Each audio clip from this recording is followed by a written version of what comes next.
Good afternoon, this is Judge Duckworth, Creole interpreter. Are you able to hear me? Gotcha. Thank The interpreter's on the line. Unfortunately, Your Honor, the interpreter's having a hard time hearing you. Okay. Are you able to hear me any better now? Yes, Your Honor, I'm able to hear you. Thank you. Okay. You're welcome. All right. Good afternoon, sir. State your name, please. Afternoon, sir. Bon après-midi, monsieur. Dino. Merci. Interpreter can't hear it, Your Honor. Could you state your name, please, sir? Monsieur Dino. C'est Saint-Élie 6 francs. Saint-Ilus, comment? 6 francs. Saint-Ilus, 6 francs. Sir, you're here for initial appearance in case Monsieur. Oh, go ahead. 2023 CF 3030.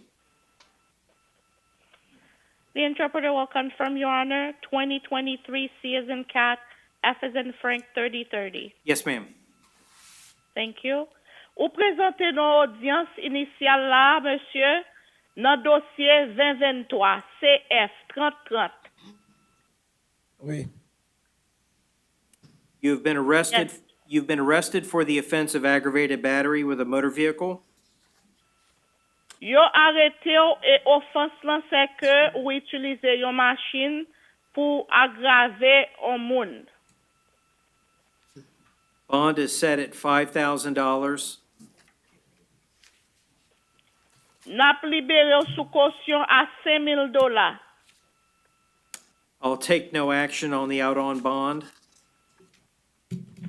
Moi pourquoi prendre aucune action sous quantité de cob que pour sortir. Sir, do you want me to appoint an attorney to represent you in this case, or are you going to hire an attorney?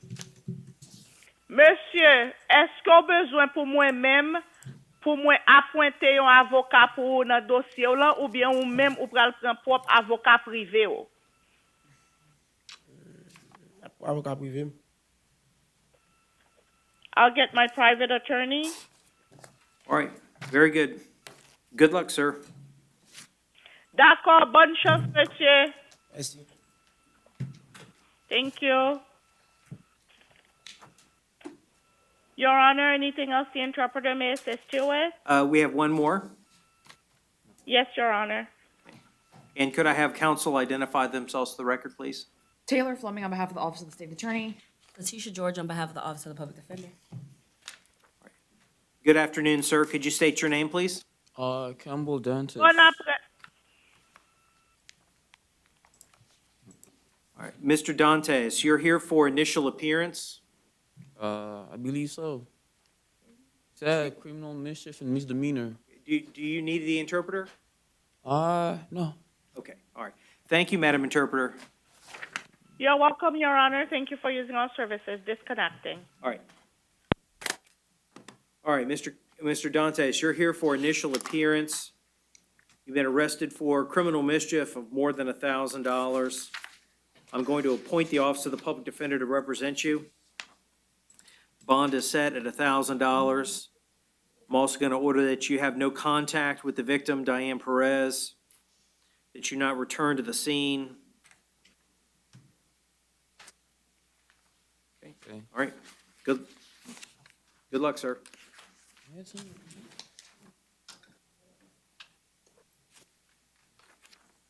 All right, we'll try the Spanish interpreter again.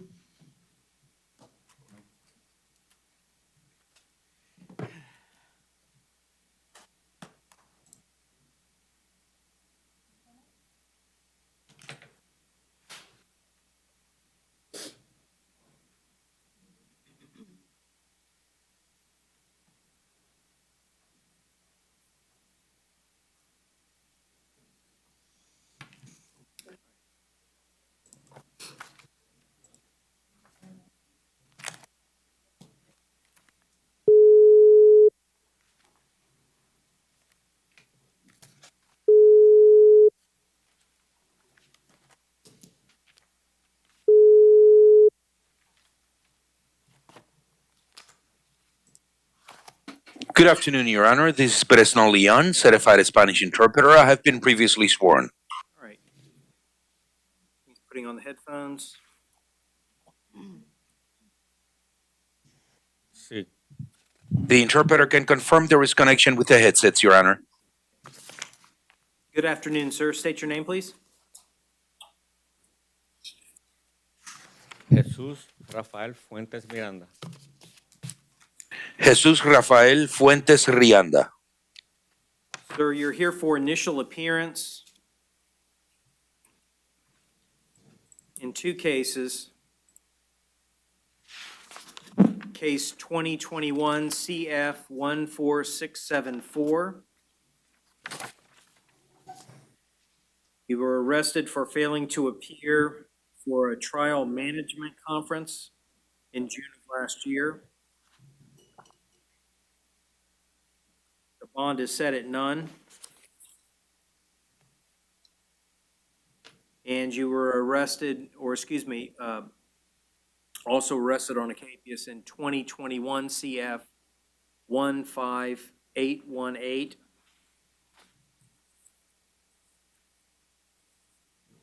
For failing to appear at a pretrial conference on the same, appears to be the same day, June 8th, 2022. That bond is set at $2,500. I'll appoint the Office of the Public Defender in both cases. Look, sir.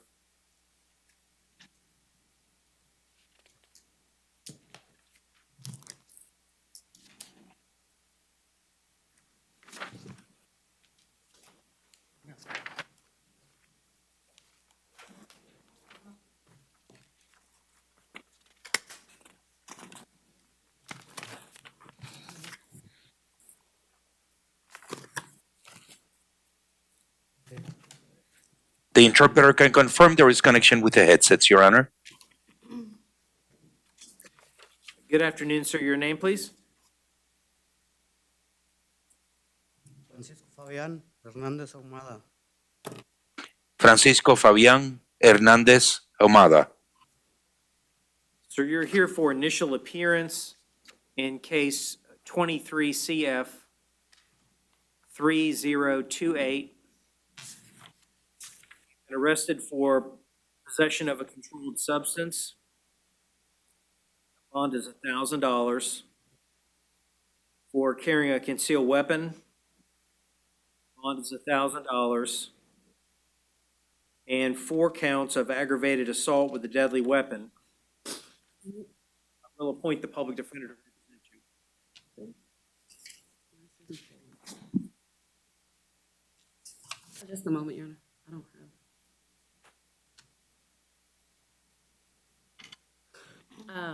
You see me? Just multiple employees. I would just argue no PCS to all 4 counts of, well, not all 4, but at least 3. At least 3 of the counts. I know there was 1 employee, but it does not label each victim, Your Honor. In the arrest affidavit,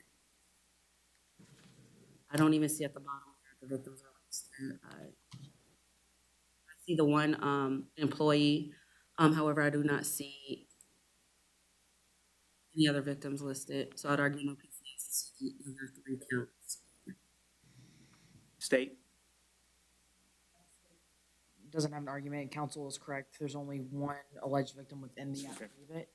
So say it's count 3. And ROR 4, 5, and 6, but reset to tomorrow to see if they can get additional information. So I'll set the bond on count 3. Find probable cause on that count. Set the bond at $2,500. Counts 4, 5, and 6. I'll give the state an additional 24 hours. But I will set bonds at $2,500 each count. So if you don't post bond, we'll see you tomorrow and see if the state's able to produce information regarding additional counts. Meantime, if you post bond, I'm gonna order you not to return to the Alacron Restaurant in Winter Garden. Possess no weapons or firearms. Have no contact with any victim or witnesses in the case. So we'll reset for tomorrow. And just so the defendant's aware, he does have an immigration hold. And there's also an immigration hold. The public defender's appointed.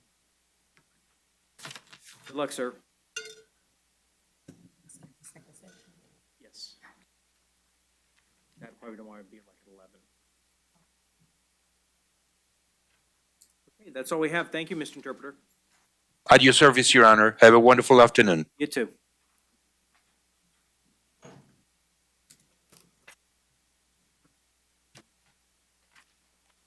Good afternoon, sir. Your name, please? James Jerry Williams II, ma'am, sir. Mr. Williams, you're here for an arraignment on the misdemeanor charge of trespass in a structure, and the Office of the Public Defender was previously appointed to represent you. We're not gonna plead, he's been found incompetent to proceed, Your Honor. All right, so we'll enter a plea of not guilty and set for pretrial Division 61. Trial, March 24th at 9:30, courtroom 7C. What was the date again, ma'am? March 24th at 9:30, courtroom 7C. Would there be any reason why I wouldn't release him on conditional release? Well, Been in Your for Honor, 25 days. I was looking at Costin. I thought that's who we were looking at. Mr. Williams didn't have an offer. He did not have an offer. I thought we had Costin. I realized it was an arraignment, so I'm gonna, enter a plea of not guilty. There was no offer made. All right, so we'll just set him for the keep it as is, pretrial Division 61. All right, good luck, sir. All right, good afternoon, sir. Your name, please? My name is Brett, last name is Dye, D-Y-E. Mr. Dye, you're here for initial appearance. You've been arrested for a battery. And I'm going to appoint the public defender to represent you. Bond is set at $500.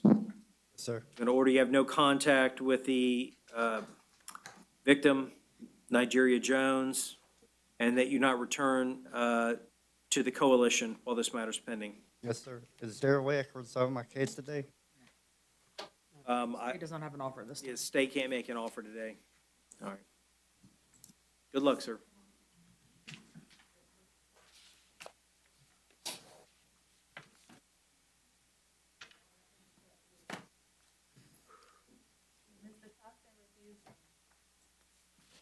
And defense will waive, Your Honor.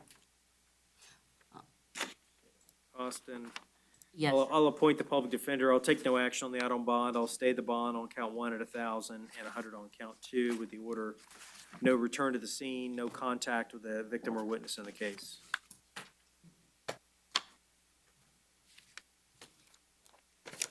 Good afternoon, sir. Your name, please? Here. Mr. Gibson, you're here for initial appearance. You've been arrested in the offense of petty theft with 2 or more prior convictions. I'm going to appoint the public defender to represent you. Okay. Stay the bond at $1,000. I'm going to order that you not return to the downtown public library on East Central Boulevard. No contact with any victim or witnesses in the case.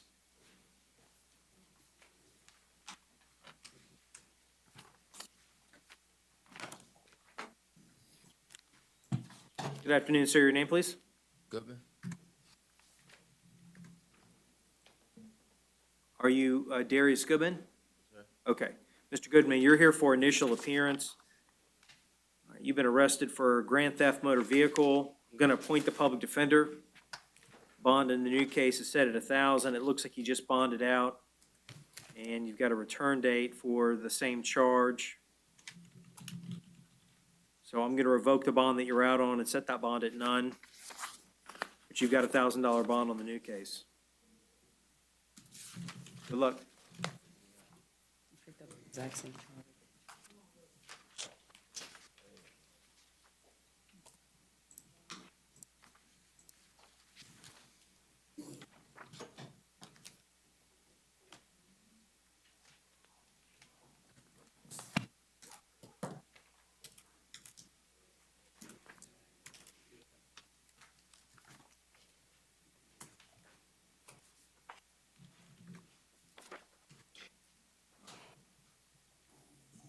we have Sarah Irwin? Refused. Defense will waive and enter plea of not guilty, Your Honor. So I'll appoint the public defender, enter a plea of not guilty set for the pretrial Division 62. Pretrial, April 3rd at 1:30 PM, virtual.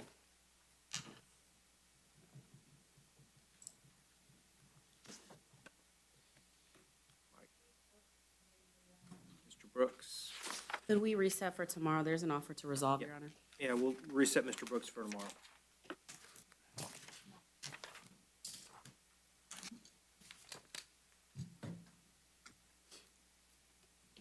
Morning, sir. Your name, please? Mr. Dean, you're here for initial appearance. You've been arrested for petty theft.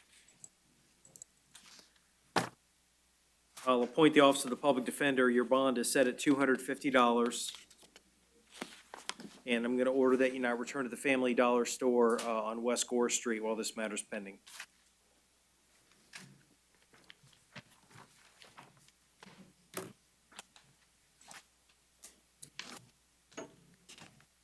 Good afternoon. Your name, sir?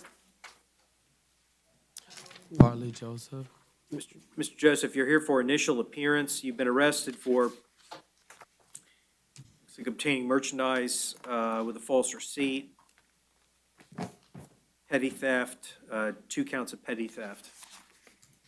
I'm going to appoint the public defender to represent you. I'll stay the bonds, $500 on count 1, 100 each on counts 2 and 3. I am going to order that you not return to that Walgreens drugstore on South Orlando Avenue. Have no contact with the victim or any witnesses in the case. Good luck.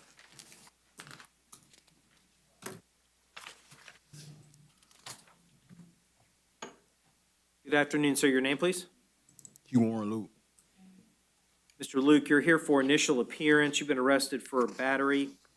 Going to appoint the public defender to represent you. Got a $500 bond. Order that you have no contact with a Rhonda Clifton. Well, this matters. R&R, please. No, based on the history, I'm not going to ROR you. The bond's going to be stayed at $500. No contact with Rhonda Clifton and not return to that 7-Eleven on International Drive. Okay, thank you. All right.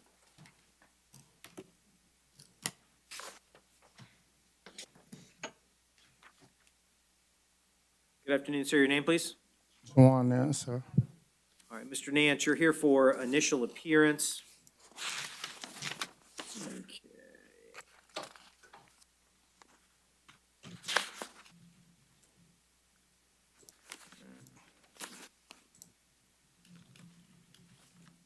Arrested for battery. I'm going to appoint the public defender to represent you. Permission to speak? And well, I've appointed an attorney, so anything, maybe before you ask me, you need to talk to the attorney. State, what's your position on the out-on bonds? No, they haven't. They might not have went forward yet, but they're not. 1 second, Aaron. I don't think anything's been filed on yet. Just because somebody The doesn't mean that it dropped. first one, the 23 CF 470, has been filed. And it is another violent offense, so state would ask that you do take action on that one. Okay. On 23 232, that has not yet been filed and has been approximately 2 months. On the 230, it has not been filed and it's been approximately 2 months. And on the 14532, that also has not yet been filed, so state would ask that you only take action on the first one, as it is also another violent offense. All right, so I'm sorry. The last two you said have not been filed, correct? yeah. The last 3. 3? Okay, thank you. So on the battery charge, the bond is $500. I'm going to order that you have no contact with Royce Peace. And, Your Honor, my client would like to ask for an ROR in that case. I'm not going to grant an ROR. And so that bond's $500, no contact with the victim, no return to the scene. And Court will take no action on 22 CF 14532, 23 CF 230, 23 CF 232. The state has filed in 23 CF 470 AO. And I'm going to revoke that bond and set that bond at none. I'll appoint the public defender in all cases, if not previously. Actually, it looks like you already have an attorney on that case that was filed. Good luck.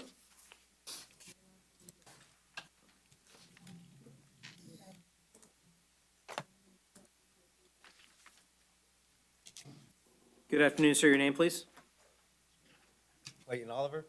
Mr. Oliver, you're here for initial appearance. You've been arrested for trespass after warning. And state did convey an offer to Mr. Oliver of an adjudication credit for 2 days and no return. And he would like to accept and enter a plea of no contest.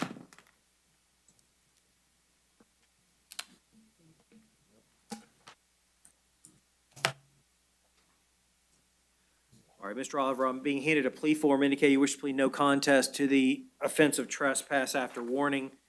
You'll be adjudicated guilty, be given credit for 2 days you served in jail, be ordered not to return to the scene, and I'll give you time to get the cost paid. That'll resolve this matter. Is that your understanding, and is that what you want to do? Yes, Your Honor. The holding up the plea form has your name at the top. Is that your signature at the bottom? Yes, sir. To that charge of trespass after warning, how do you plead? I'll accept that. I'll adjudicate you guilty, credit for 2 days. I'll give you 350 days to get the cost paid. Order you not to return to 1453 West Land Street Road. If you go back and they see you, you're just gonna get arrested. You'll be right back here, so you don't want to return, all right? You've got 30 days to appeal, all right? So they'll process you and they'll release you on this case today. Okay, thank you. Good luck. Good afternoon, sir. Your name, please? Jared Saunders. Mr. Saunders, you're here for initial appearance. State did not convey an offer, Mr. Saunders, because he's currently on probation. Okay. All right, so you were arrested for trespass after warning, resisting an officer without violence, and possession of less than 20 grams of cannabis. I'll appoint the public defender. And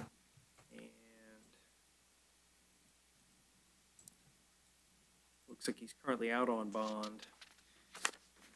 What's the state's position on the out on bond? 1 second, Aaron.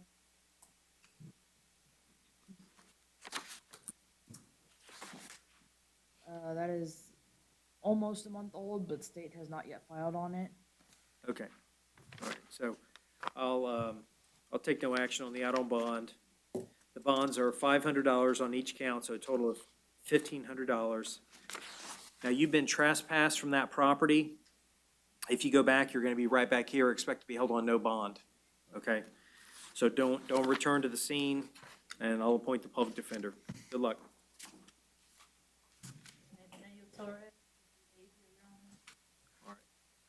And defense will waive, Your Honor. All right, Mr. Torres, I'll appoint the public defender and stay the bond at $1,000. Order no return to the scene.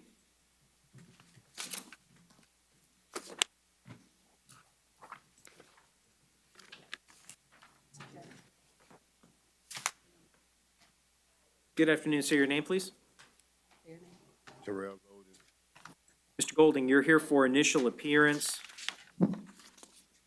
All right, you've been arrested for failing to appear for a plea hearing back in February on a city charge of being in the park after hours. Yes, and state did convey an offer to Mr. Golding of an adjudication credit, no return to George Baker City Park at 2000 Monte Carlo Drive. And then there's court costs and a $10 filing fee. And Mr. Golden would like to accept and enter a plea of no contest. All right, Mr. Golden, I've been handed a plea form indicating you wish to plead no contest to that city ordinance violation of being in the park after hours. Be adjudicated guilty, credit for the 2 days you served in jail and costs, and no return to that park. I won't take any action on the other cases that you're currently out on bond on. And that'll resolve this matter. Is that your understanding? Is that what you want to do? Okay. Holding up the plea form has your name at the top. Is that your signature at the bottom? Okay. All right, to that charge of being in the park after hours, how do you plead? I'll accept no contest. I'll adjudicate you guilty, give you credit for 2 days, order you not to return to the park at, looks like 2000 Monte Carlo Drive in Orlando. I'll give you 350 days to get the court costs and the filing fee paid. And I'll take no action on those two felonies. Okay, all right. Good luck.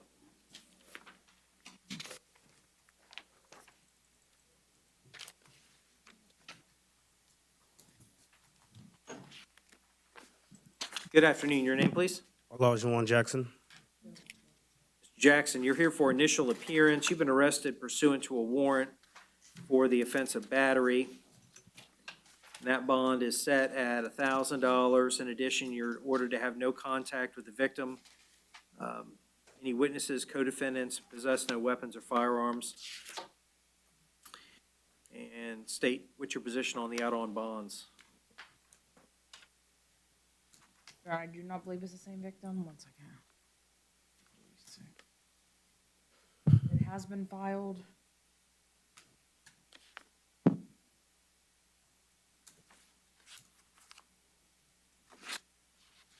And the one out on bond looks like it was entered in error, Your Honor. Just so you know, the 2069, it happened after this current Okay. case. The trespass, though, is correct.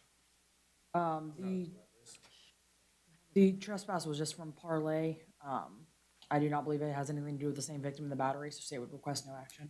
All right, I'll take no action on the out-on bond. So the bond's $1,000 plus those conditions as I indicated.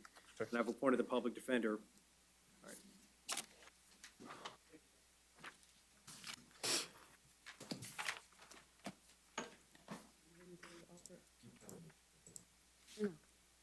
Somebody was asleep, I just can't remember if it was you. Good afternoon, sir. Your name, please? Bonner, Roy. Mr. Bonner, you're here for initial appearance. You were arrested for a city ordinance violation, open container. And state they convey an offer to Mr. Bonner of an adjudication and credit for 2. Got a hard hearing. I'm hard of hearing.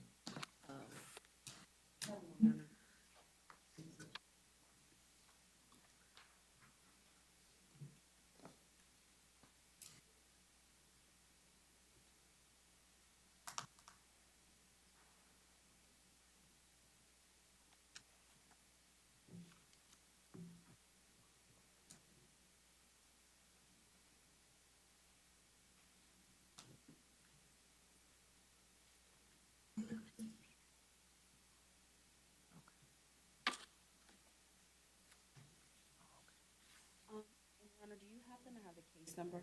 It's 23MO 321AO. Would you like to accept sentence or plea of no contest? All right, Mr. Bonner, I'm handed a plea form indicating you wish to plead no contest to that city ordinance violation. Be adjudicated guilty, given credit for the 2 days you've served, so you'll be released on this today, and I'll give you time to get the cost paid. Yes. Is that what you want to do? Yes, sir. Okay, I'm holding up the plea form. It has your name at the top. Is that your signature at the bottom? Okay. How do you plead to the open container charge? Guilty. Accept that. Adjudicate you guilty, credit for 2 days. I'll give you 350 days to get the cost paid, so you'll be processed and released on this today. Thank you. Good luck.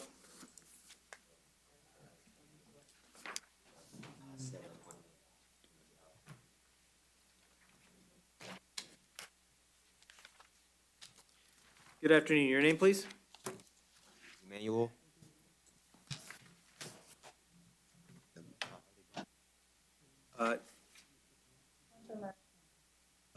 Are you Donnell Kasame? Agaba Douglas. Oh, I got you. Okay. So we have a Donnell, it's inmate number 230. He bonded, thank you. Okay, he bonded. All right, so you're Emmanuel Huckabee Douglas. All right, so you're here for initial appearance. All right, you were arrested for failing to appear at an arraignment on a charge of driving with a suspended license with knowledge. I'll appoint the public defender. Bond set at $500. Good luck, sir.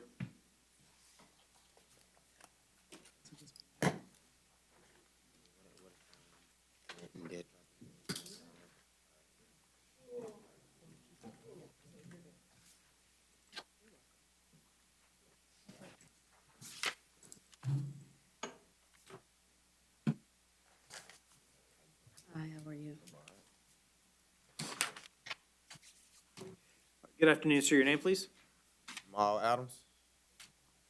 And had a PC challenge. Okay, and we have a Rashad Jamal Whitted. Bonded, thank you. Okay, so Mr. Adams. All right, Mr. Adams, you're here for initial appearance. You were arrested for possession of more than 20 grams of cannabis and resisting an officer without violence. And I'll appoint the public defender to represent you. And Your Honor, I would ask that you find no PC as to the possession of cannabis over 20 grams. The officer never tested the drugs. He found it in the glove compartment, glove box. However, he never tested the actual drugs to show that it was in fact marijuana. So I'd argue no PC as to the possession of cannabis. All right, State? Your Honor, again, defense is correct. It's just large plastic bag of marijuana was found weighing approximately 25 grams. There is no testing. I believe it was just off of officer training and experience, based off the smell alone. The state has no argument in regards to counsel's or PC argument. Okay. So I'll find no probable cause on the possession of more than 20 grams. The resisting an officer without, looks like he qualifies for pretrial release. The state have an objection to pretrial release? No, Judge. Okay. I'll release you on pretrial release. On count 2, no PC found on count 1. And then any conditions with the PTR on count 2, Your Honor? No. And then it's ROR on count 1 for no PC? Yes, ROR on count 1.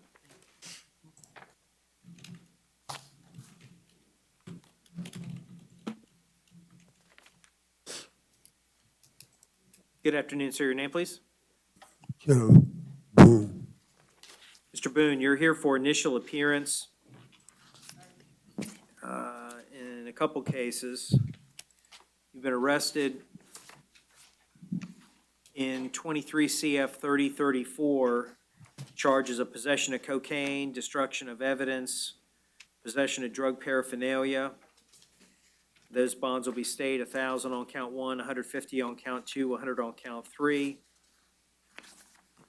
You were also arrested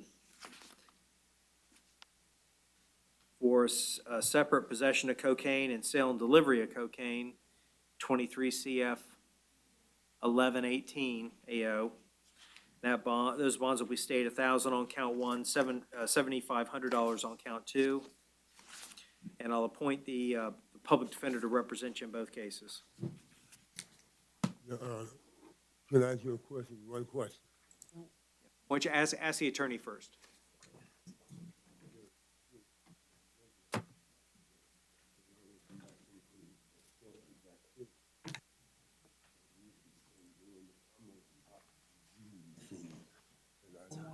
He can't order.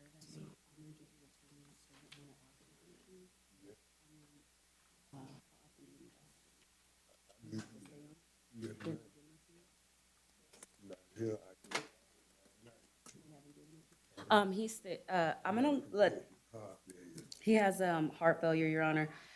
He's stating that he's not been given oxygen. I'm gonna let the attorney know and my supervisors to see if we can get that taken care of here, but I don't think there's anything you can do about it. Okay. Thank you. Good luck, sir. We'll be in touch.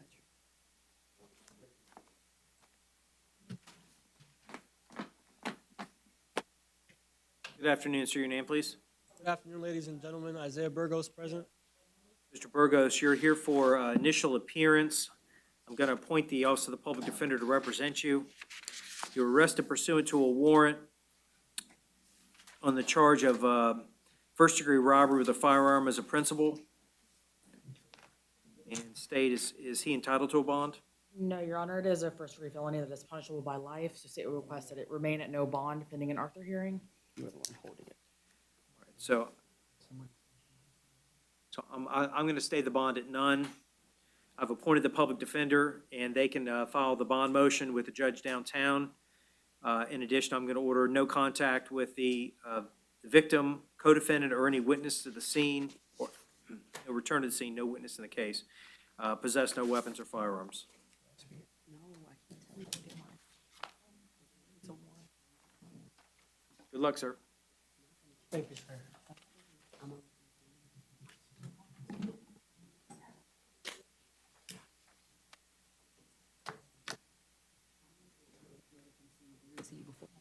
That's gonna be on your plate.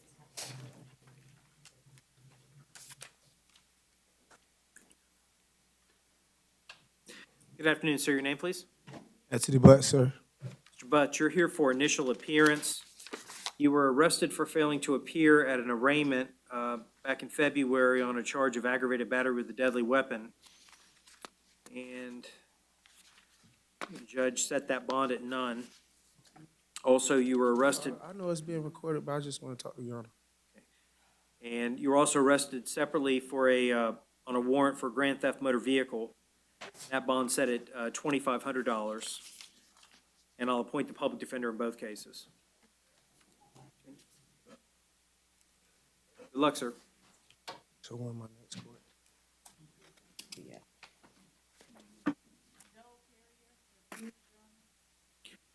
And I will waive if you appoint, Your Honor. All right, Mr. Carrier, I'll appoint the public defender and I'll stay the bonds, 1,000 on count 1, 500 on 2, and 100 each on counts 3 and 4.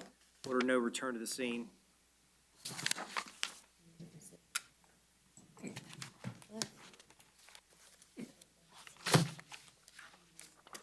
Good afternoon, ma'am. Your name, please? Josephine Edwards. Ms. Edwards, you're here for initial appearance. You've been arrested for possession of MDMA. I'll appoint the public defender. Looks like you qualify for pretrial release. I'll release you on pretrial release with the condition that you consume no alcohol or unprescribed medication, and that you be subject to random drug testing, starting 30 days. Okay. Thank you so much.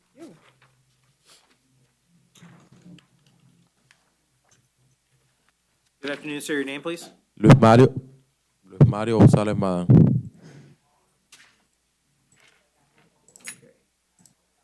All right, Mr. Gonzalez Madan, you're here for initial appearance.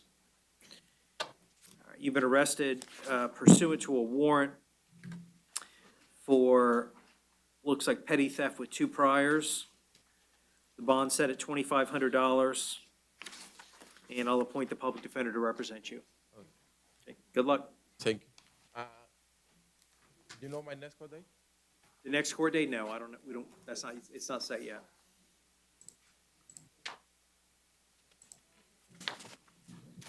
Good afternoon, sir. Your name, please? Jamali Hawks. Mr. Hawks, you're here for initial appearance. All right. Say it again. All right, you've been arrested for possession of a concealed weapon by a convicted felon, possession of methamphetamine with a weapon, carrying a concealed firearm. Your Honor, he qualifies for pretrial release. I would ask for pretrial release. What's the state's position on pretrial release? Your Honor, state has no objection. We'll just ask for no weapons, no drugs, and RUA.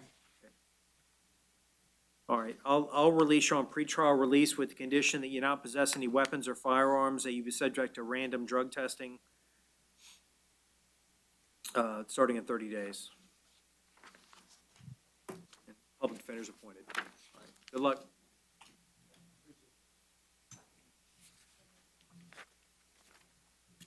Good afternoon, sir. Your name, please? See Benjamin Anthony Jackson. Victor Irizarry? Ebond, thank you. All right, so Mr. Jackson, you're here for initial appearance. You've been arrested pursuant to a warrant for failure to return a hired or leased goods. I'll appoint the public defender, the bond set at $1,000. Order no victim contact, no return to the scene, possess no weapons or firearms or ammunition. Good luck, sir.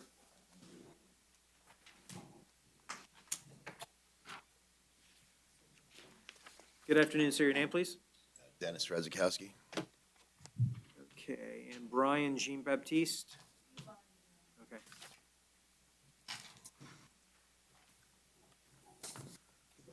All right, Mr. Radzikowski, you're here for initial appearance.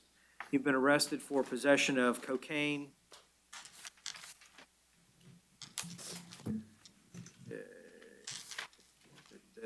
Going to appoint the public defender to represent you. The bond set at $1,000. And what's the state's position on the out on bond? Your Honor, it has been filed. We only filed a petty theft 2 prior, No, but given that they're not related, state requests no action. However, he does have a fairly lengthy criminal history. I'll take no action on the out on bond. The bond set at $1,000. Public defender's appointed. Good luck. Is there a bond on his Palm Beach County, looks like Palm Beach County hold, the TR? 4,500. Thank you.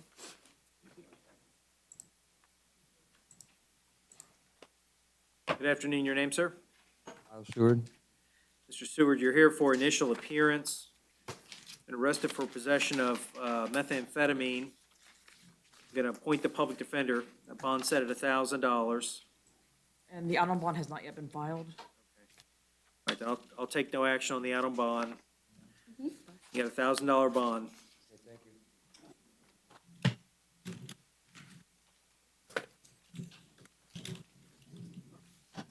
Good afternoon, sir. Your name, please? Mickey Smith, sir.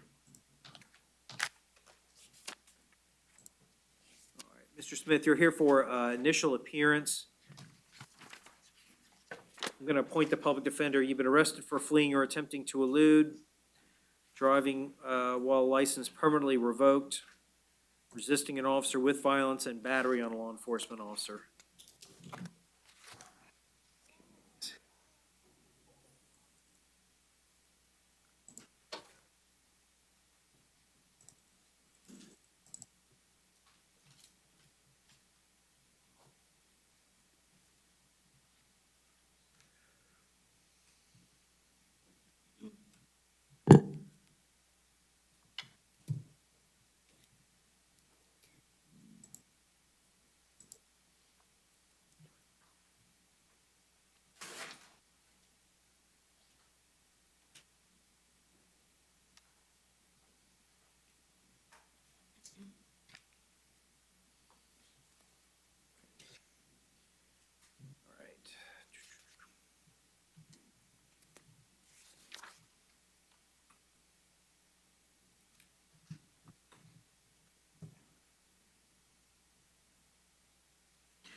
All right, I'm going to, on the state you wish to be heard with regards to setting bond on count 1.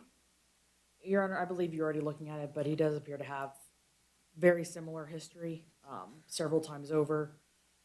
Most recently released DOC in 2021 for a fleeing Grand Theft motor vehicle and shooting into a missile or building or vehicle. He's also had several other convictions for aggravated fleeings. So state would just ask that you take that into account when setting his bond. It doesn't seem to be a one-off. Defense? Your Honor, although he has history, last conviction was in 2013. No failures to appear, and he has community ties. He's been in the area for over a year, so I just ask that you consider that when setting the bond. I'll set the bond at count 1 at $5,000. Count 2 be stayed at $5,000. Count 3, $1,000. Count 4, $2,500. Order no driving. All right. Thank you,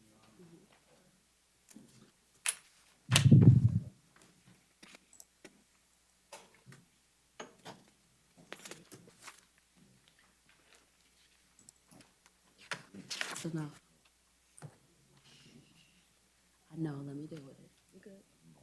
You're good. You're good. Go ahead.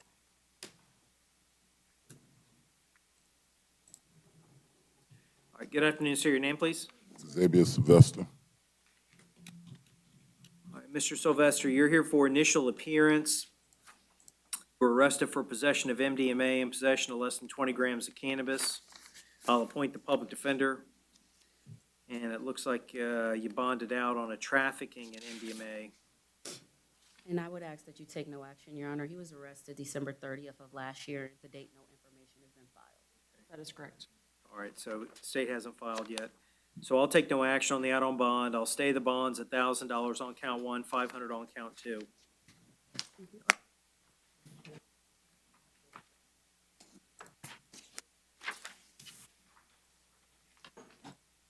Michael Thomas.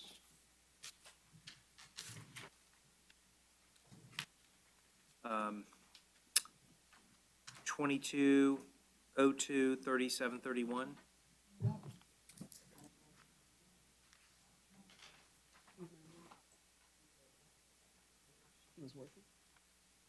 Your Honor, could we reset for tomorrow? He's not here. They're gonna bring him tomorrow. Okay, all right, so we'll set him for the second session tomorrow. Thank you.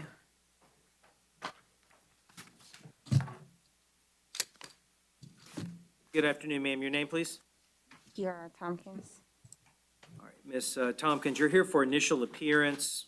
You've been arrested pursuant to a warrant for, looks like fraud,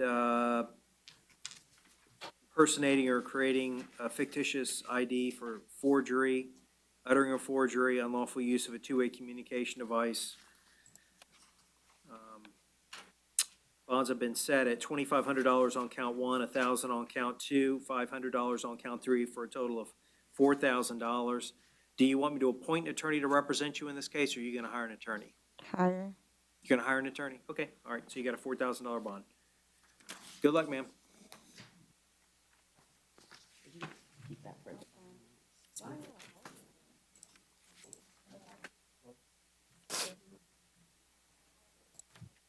Good afternoon, sir. Your name, please? Logan Volts. Mr. Volch, you're here for initial appearance. Been arrested for possession of GHB.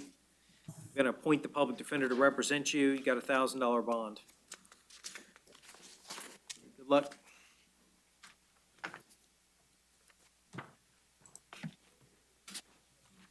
Good afternoon. Your name, sir? Or Watts. Mr. Watts, you're here for initial appearance.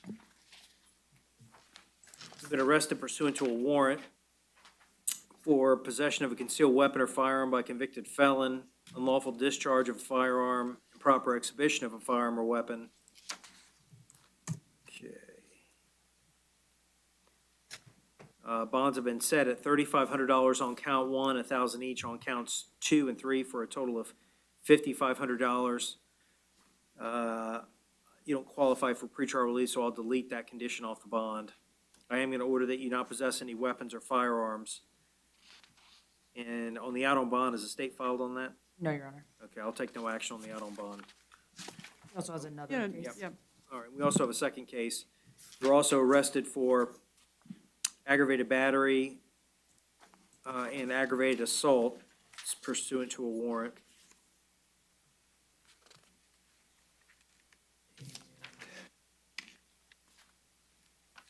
State, do you have a position on bonds? Your Honor, State would just ask for reasonable bonds on both counts as he is otherwise entitled to it. However, he does have a pretty lengthy battery-related history. State would just ask that you take that into account when setting his bond. Okay, defense? I would just ask for a reasonable bond, Your Honor. I'll set those bonds at $5,000 each. Order no contact with the victim, possess no weapons or firearms.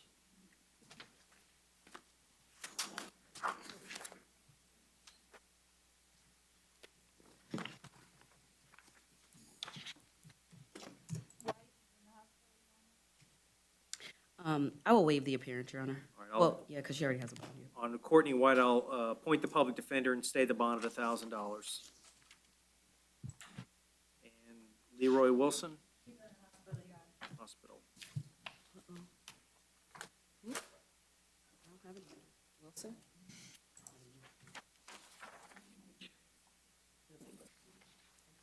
Why don't we reset him for tomorrow? He qualifies for pretrial release. Okay, yes, Your Honor.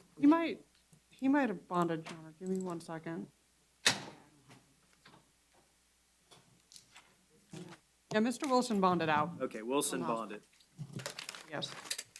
He bonded. Last one. All right, we are in recess. I'm just going to hit the interpreter call. Okay. I think that TV. So we may show up, but they've got their camera off. Good morning, Your Honor. This is Beresno Leon, certified Spanish interpreter. I have been previously sworn. Good morning, thank you. We've got our couple of folks coming in now. At your service, Your Honor.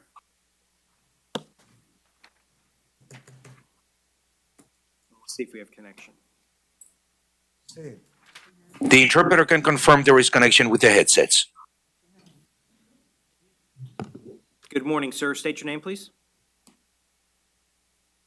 Jose Luis Farias. Jose Luis Farias. And before we address Mr. Farias, could I have counsel identify themselves, please? Taylor Fleming on behalf of the Office of the State Attorney. Letitia George on behalf of the Office of the Public Defender. Thank you. All right, Mr. Farias, you're here for initial appearance in case 2023 MM 160AW. You have been arrested for the offense of battery. Eso es lo que dicen, pero no sé yo. That's what they say, but I don't know anything about it. I'm going to appoint the Office of the Public Defender to represent you. State, you have a position on bond. Your Honor, state would just ask for a reasonable bond, taking into No, account that he ahorita no does tengo have fianza. prior battery arrests with the same victim. It appears at least 3 or 4. I'm just Defense? Eso es lo que dicen, pero yo no vivo con una víctima. That's what they say, but I do not live with. All right, Mr. Farias, understand today's not a trial. We're just simply going to set a bond and conditions of release. I just like a reasonable bond, Your Honor. I'm going to set the bond at $500. I'm going to order that you have no contact with Carol Clark. Okay. Okay. Possess no weapons or firearms. Good luck, sir.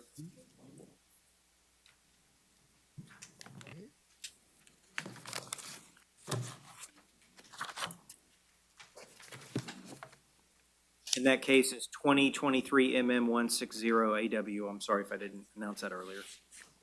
Thank you, Your Honor. You mentioned it earlier. Thank you very much.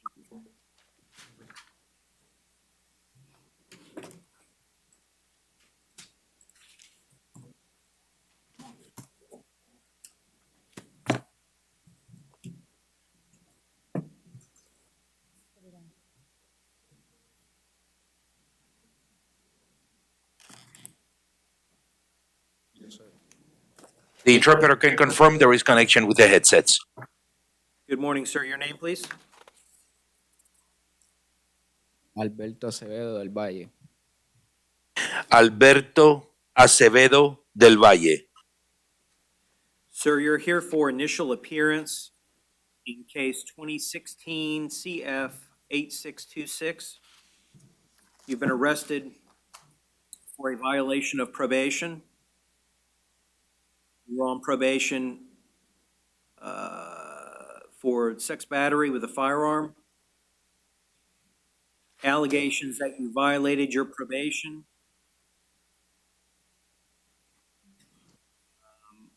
That you did not report to probation within 24 hours of your release from the Department of Corrections. The bond is set at none. I'll appoint the Office of the Public Defender to represent you. And the defendant does have a report. Okay. And understand at some point in time, when you are released, you have to register. No, eso lo sé. Eso lo sé. That I know, yes. All right. Good luck, sir.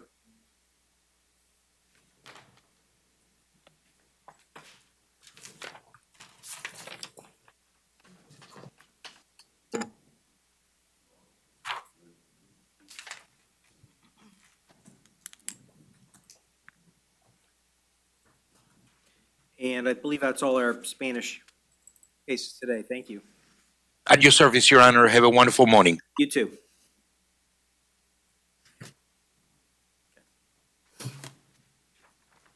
All right, good morning, sir. Your name, please? My name is Mr. Hugh Ebanks. Street Banks, you're here for initial appearance You've been arrested for possession of cocaine, stalking, and indecent exposure. I'm going to appoint the Office of the Public Defender to represent you. Bond has been set at $1,000 on count 1, $100 each on counts 2 and 3. I am going to order that you not go within 1,000 feet of 611 North Hastings Street, that you have no contact with any victim or witness in this case. Understand that if you go back to Hastings Street, expect to be rearrested and you'll probably be held on no bond.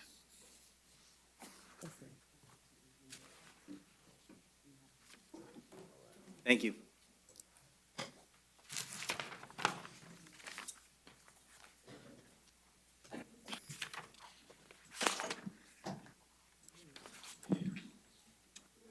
Good morning, ma'am. Your name, please? Shanika Jeanette Thomas. Ms. Thomas, you're here for initial appearance.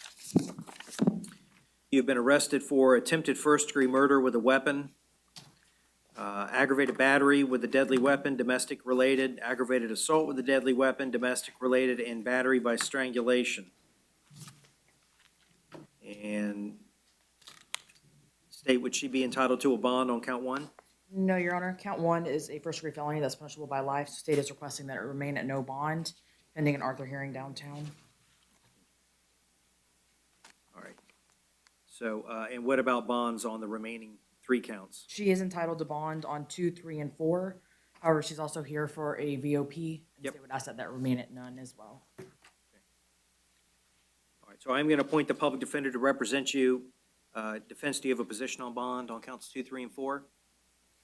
I just asked for a reasonable bond on 2, 3, and 4, Your Honor, and we will have an Arthur hearing as to count 1. Okay. So on count 1, I'm going to stay the bond at none. Count 2, I'm going to set the bond at $5,000. Count 3, $5,000. Count 4, $1,000. Order no victim contact, no return to the scene, possess no weapons or firearms. You're also here on a violation of probation. This is an on-view violation. And you were on probation for grand theft and it looks like providing false information based on what I'm looking at. And the allegations that you violated that probation are based on the new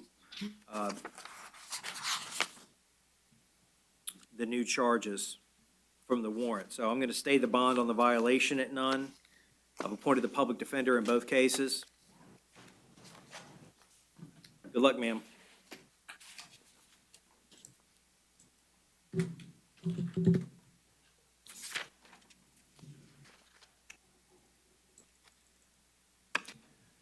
Should I go ahead and call in? Call back to BRC. Welcome to an Econo meeting. You are entering the meeting now. You are the only participant. Okay. Morning, sir. Your name, please? What's your name, please? It's Stephen Rail. Mr. Rail, you're here for initial appearance. You've been arrested for battery. It's domestic related. We swear in the witness.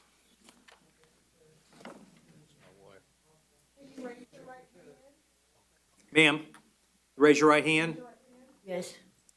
Do you solemnly swear or affirm the testimony you shall give shall be the truth, the whole truth, and nothing but the truth? Yes. All right, state your name, please. My name is Sue Rail. All right, Ms. Rail, if Mr. Stephen Rail is released, do you want to have contact with him or do you want him to stay away from you? I want him to stay away from me this 30 days. Okay. All right. State, do you have any questions for Ms. Rail? No, Your Honor. State would just ask for PTR and no contact. Okay. I will appoint the public defender.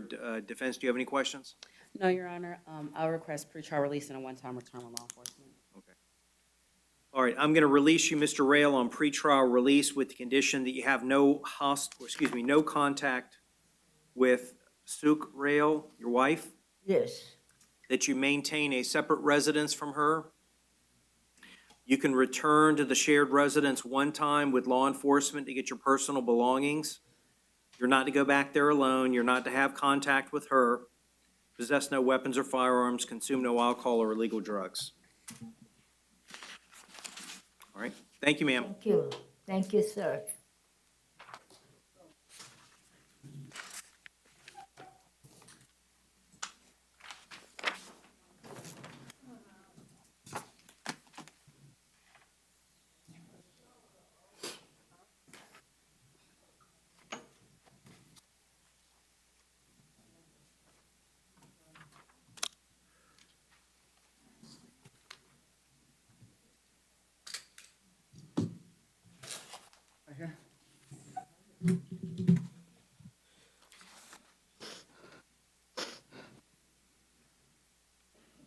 Good morning, sir. Your name, please?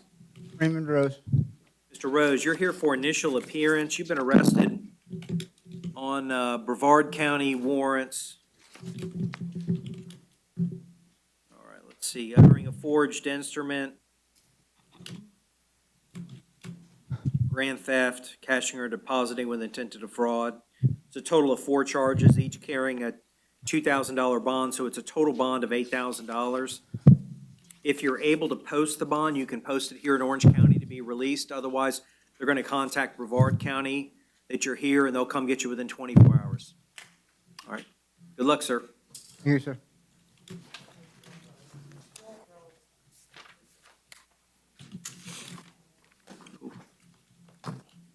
Rack.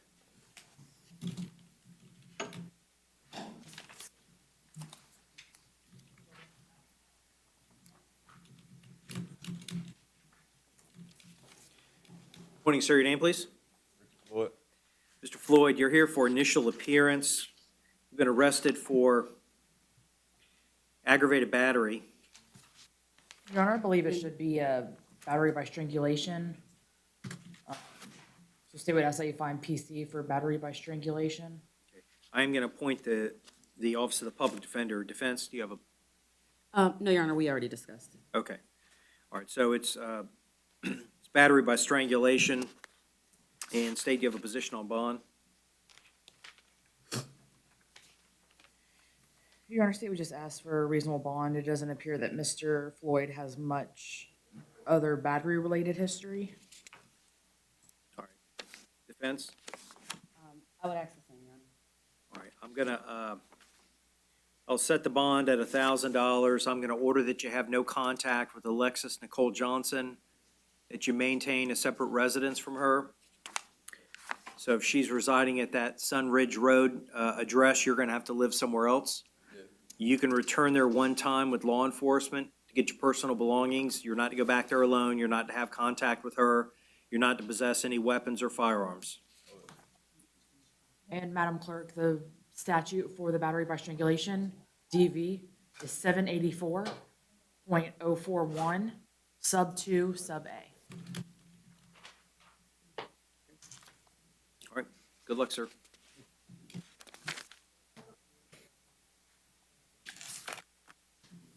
Morning, sir. Your name, please? Jaheem Jehoda Hunt. Mr. Hunt, you're here for initial appearance. Going to appoint the public defender. You've been arrested for, looks like obstructing justice, grand theft, and battery, domestic related. All right. I'll appoint the public defender. State, do you have a position on bond on the battery? Your Honor, state would just ask for a reasonable battery and standard conditions. Defense? Your Honor, we would just ask for a one-time return with law enforcement gathering belongings and a reasonable bond. All right, I'll set the bond on count 1 at $1,000, count 2 at $1,000, and count 3 at $500. In order that you have no contact with Ariana Short, maintain a separate residence from her.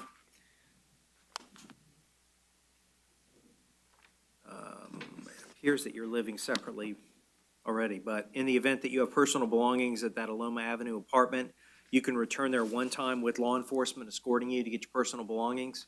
Don't go back there alone, don't have contact with her, possess no weapons or firearms. Good luck.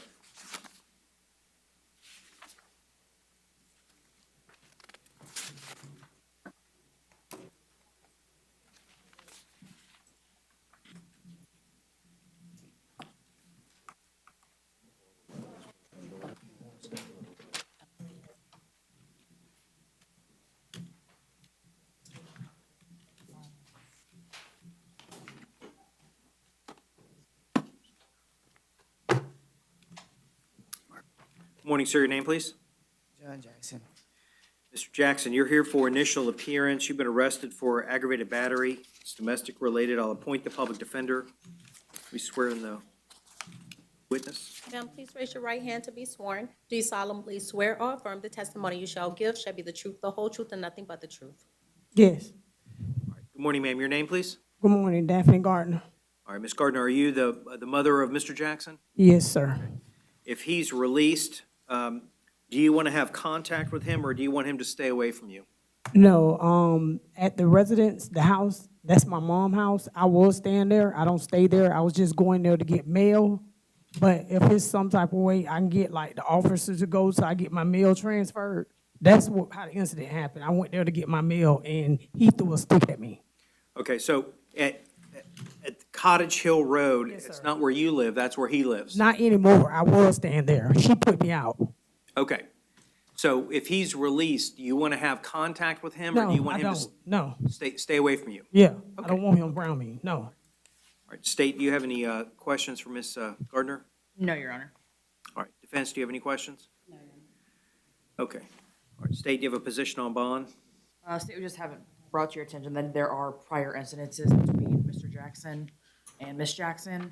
State, we just ask that you take that into account when setting his bond. Defense?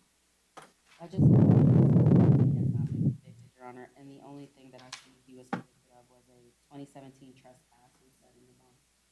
Okay. All right, I'm going to set the bond at $1,500. Mr. Jackson, I'm going to order you have absolutely no contact with your mother, Daphne Gardner. You already live separately from her, so no contact whatsoever. Possess no weapons or firearms, consume no alcohol or illegal drugs. Okay, all right. Thank you, ma'am.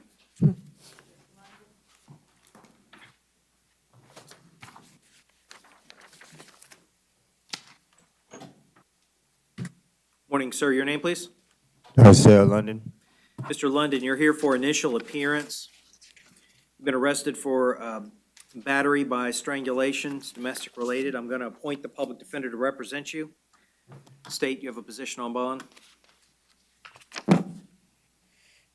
Just a standard bond, Your Honor. I believe his prior Florida arrest for battery was a different victim. Okay. Defense? And Your Honor, I would ask for a one-time return. It appears they reside together. All right, I'll set the bond at $1,500. Mr. London, I'm ordering you that you maintain a separate residence from the victim, Yes, sir. and you can return there one time with law enforcement escorting you to get your personal belongings. Don't go back there alone. Don't have any contact with her. Possess no weapons or firearms. Consume no alcohol or illegal drugs. Your Honor, I may have just missed it, but I'm not sure if you ordered no contact with her. Yes, no contact. Understand. Thank you.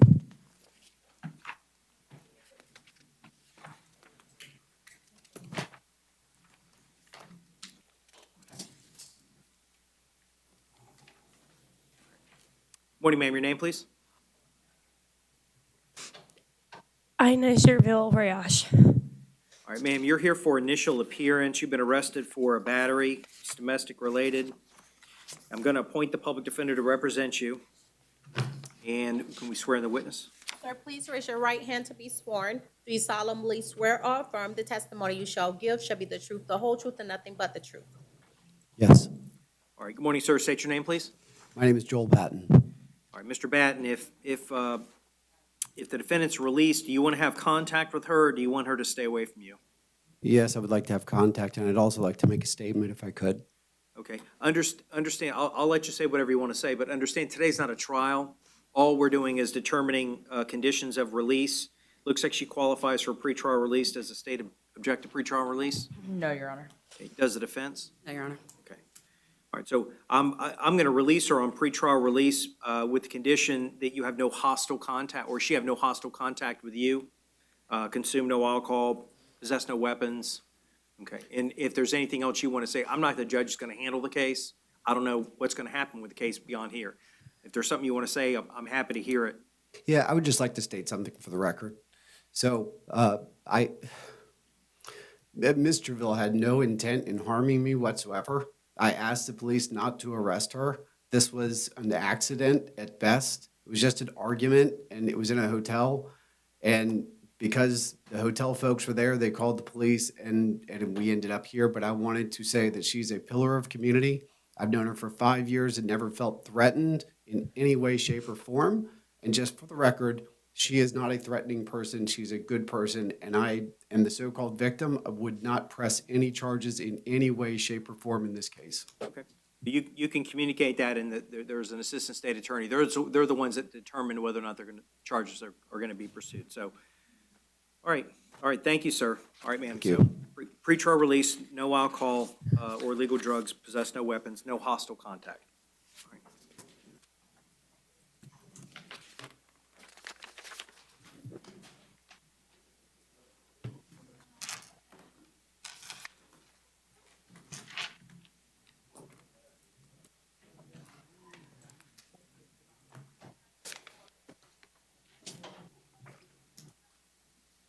Morning, sir. Your name, please? Vaughn Jean. Mr. Jean, you're here for initial appearance. Been arrested for 2 counts of battery, domestic related. No. Okay. At this time, do you want me to appoint the Office of the Public Defender in this case, or are you going to hire an attorney, sir? Can you say that again? You want me to appoint an attorney to represent you, or are you going to hire an attorney? Can you point one? Yeah, okay. I'll appoint the Office of the Public Defender. Can we swear in the witness? Ma'am, please raise your right hand to be sworn. Do you solemnly swear or affirm the testimony you shall give shall be the truth, the whole truth, and nothing but the truth? Okay. Good morning, ma'am. Your name, please? Christina Williams. You're going to have to pull the mask down. I can't. Sorry, Christina Williams. Thank you, Ms. Williams. All right, Ms. Williams, see you're listed as the victim. If Mr. Jean is released in this matter, do you want to have contact with him, or do you want him to stay away from you? Please stay away from me. Stay away? Please. Yeah, okay. State, do you have any questions for the Ms. Williams? No, Your Honor. Defense, do you have any questions? No, Your Honor. Okay. All right, State, do you have a position on bond? Your Honor, State, we just asked for a reasonable bond on both counts. No contact with both victims, Ms. Williams, and I believe the 13-year-old child who was the other alleged victim in the case. And DCF was called, so State would ask that that be a condition as well. Okay. Defense? Just a reasonable bond and a one-time return with law enforcement. I'm going to set the bond in both counts at $500. I'm going to order that you have absolutely no contact with Christina Williams or her son Carter Wilkinson Wentz, that you maintain a separate residence. You can return to the shared residence one time with law enforcement to get personal belongings. You're not to go back there alone. You're not to have any contact with her or the minor son. Consume no alcohol, possess no weapons or firearms. Okay. All right, thank you, ma'am. Yeah, and comply with any orders of the Department of Children and Families.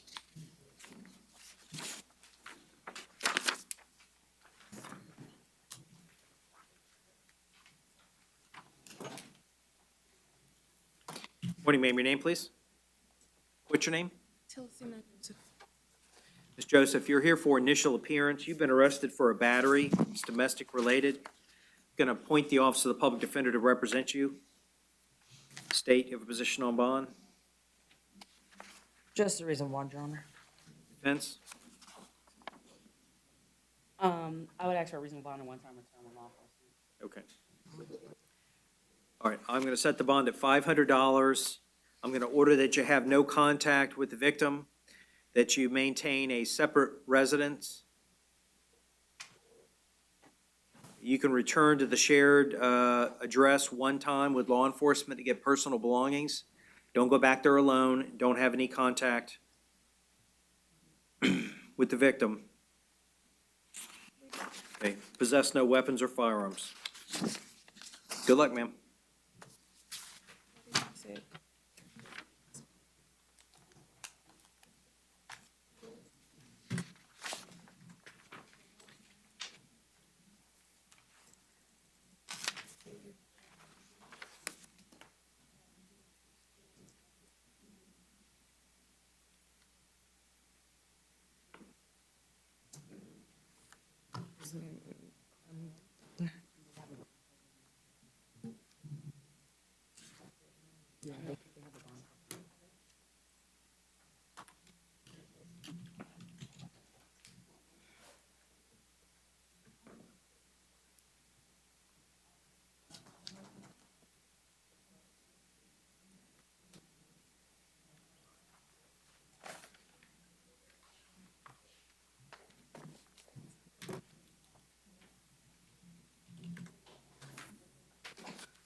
Morning, ma'am. Your name, please? Emily Macklin. Ms. Macklin, you're here for initial appearance. Been arrested for a battery. It's domestic related. I'm going to appoint the Office of the Public Defender to represent you, and you're also, looks like you just bonded out yesterday on a drug charge. Okay. And we swear in the witness? Sir, please raise your right hand to be sworn. Do you solemnly swear or affirm the testimony you shall give shall be the truth, the whole truth, and nothing but the truth? Answer out loud, please. Yes, Your Honor, sir. Thank you. Okay. Morning, sir. Your name, please? Hendrick Bernard. All right, Mr. Bernard, I see you're listed as a victim. If Ms. Macklin is released in this matter, do you want to have contact with her, or do you want her to stay away from you? Contact her. Okay, are you in fear of her? No. All right, State, do you have any questions for Mr. Bernard? No, Your Honor. Defense? Okay, all right, thank you, sir. State, what's your position on bond? State would just ask for a reasonable bond, Your Honor. Okay. And defense? Your Honor, I'd ask for a reasonable bond as well, and no hostile contact. Okay. Given that the offenses are not related, I would ask that you take no action on the out on bond. And what's your position on the out on bond, State? Your Honor, given that it just occurred yesterday or the day before, it doesn't appear that that was a reason for this new law offense occurring. However, state is concerned regarding how close in time they are. So state will leave it within your discretion. If you do take action, state would ask that you revoke and double and not revoke and set at none. I'll take no action on the out on bond. I'll set the new charge, the battery, I'll set the bond at $1,000. I'm going to order that you have no hostile contact with Mr. Bernard, that you possess no weapons or firearms, that you consume no alcohol or illegal drugs. All right. Thank you, sir.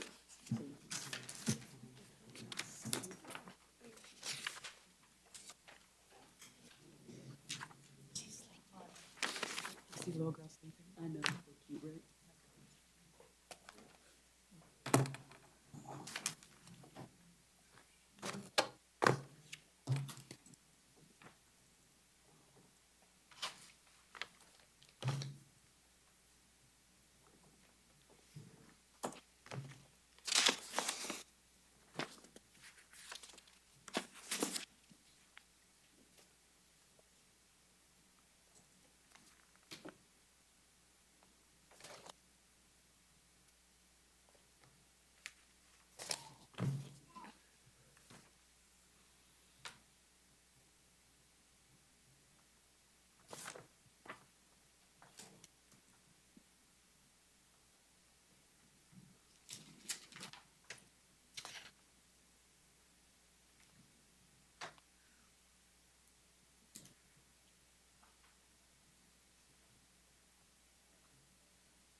Okay. All right, good morning, sir. Your name, please? Tafari Martin, Your Honor. Mr. Martin, you're here for initial appearance. You've been arrested pursuant to a warrant for the offense of stalking. Okay. I'll appoint the public defender to represent you. State you have a position on bond.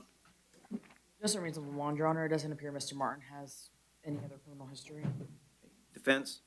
I would ask for the same, Your Honor. All right, I'm going to set the bond at $500. I'm going to order that you have no contact with Taylor Moody. That's direct or indirect. Understand that if you have contact with her and it's brought to the court's attention, your bond can be revoked. You can be held on no bond. Okay, so no contact whatsoever. Order that you consume no alcohol or illegal drugs, possess no weapons or firearms. All right. Good luck, sir.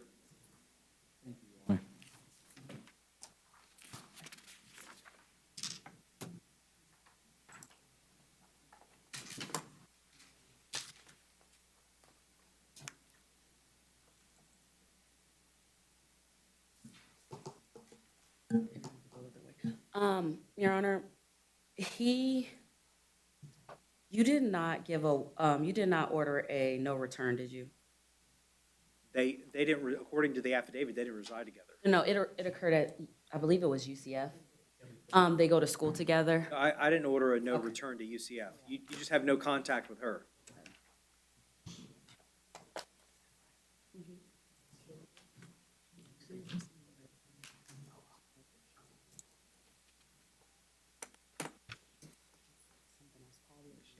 Today.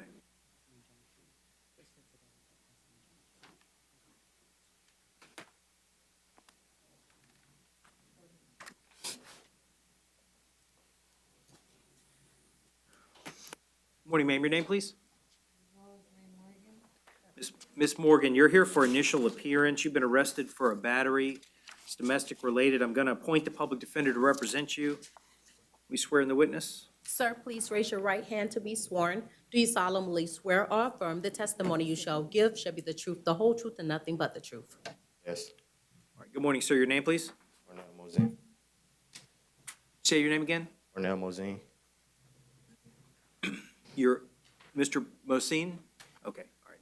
All right, sorry, I see you're listed as a victim. If Miss Morgan is released in this matter, do you want to have contact with her, or do you want her to stay away from you? I want to have contact. Are you in fear of her? No. All right. State, do you have any questions for Mr. Mosine? No, Your Honor. Defense? No, Your Honor. Okay.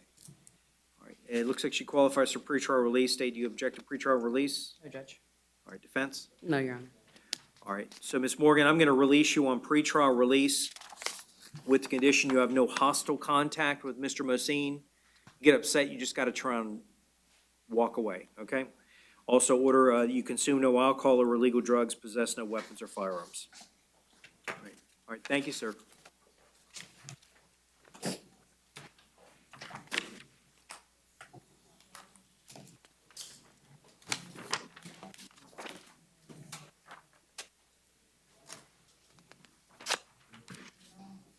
Morning, sir. Your name, please? Reginald Paulin. I'm sorry. Reginald, okay. Paulin. There we go. We had Alex Murray. Bonded, thank you. Okay. Okay,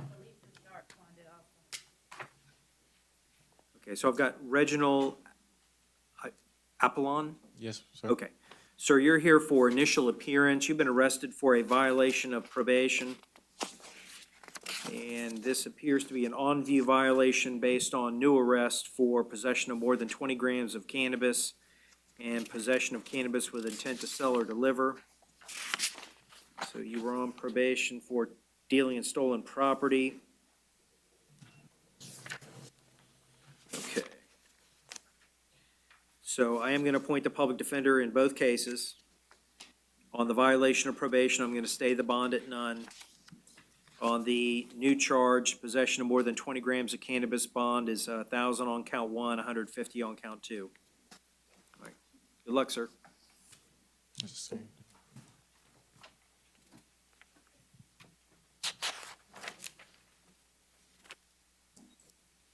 Morning, sir. Your name, please? John Cruzado. Sir, you're here for initial appearance. You've been arrested for a violation of probation.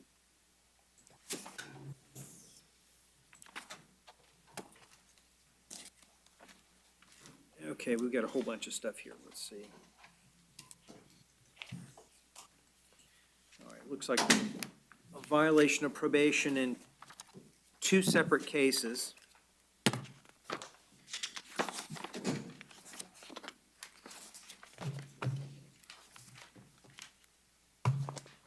All right, the first case, you were on probation for grand theft motor vehicle and looks like burglary.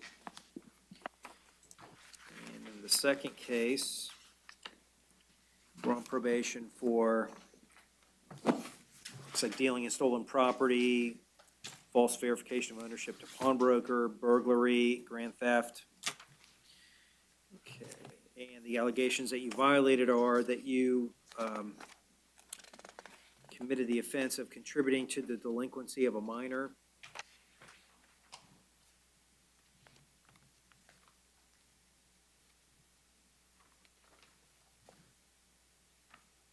Okay.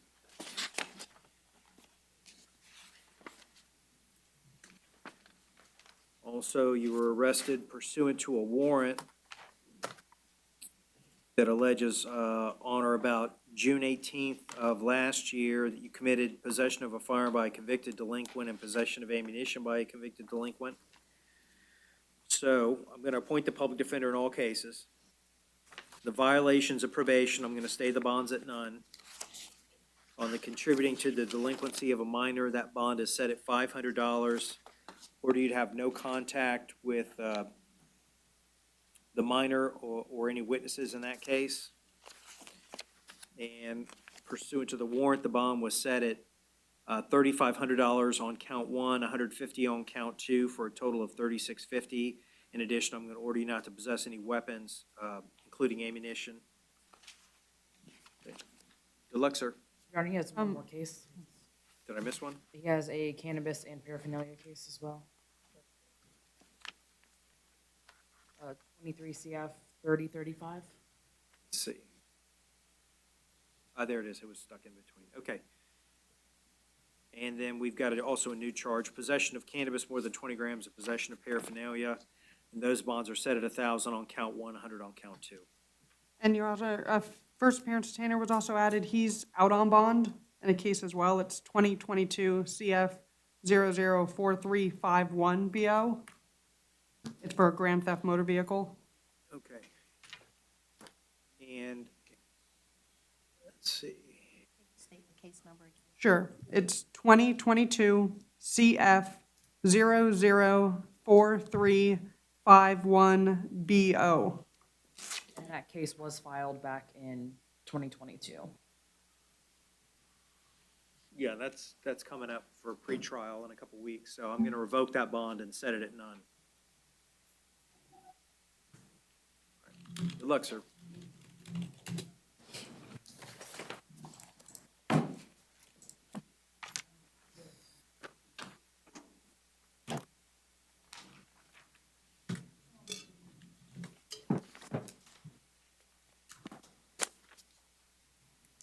Morning, sir. Your name, please? Dimitri Duarte. Mr. Duarte, you're here for initial appearance. You've been arrested for a violation of probation. You were on probation for battery, domestic related. Allegations that you violated are that you test positive for cannabis. And also that you used intoxicants to excess. As indicated by Being Marchment Act, February 22nd of this year. And that you failed to undergo a drug and alcohol evaluation within 30 days. The judge set the bond at none. I'll appoint the public defender to represent you in the case.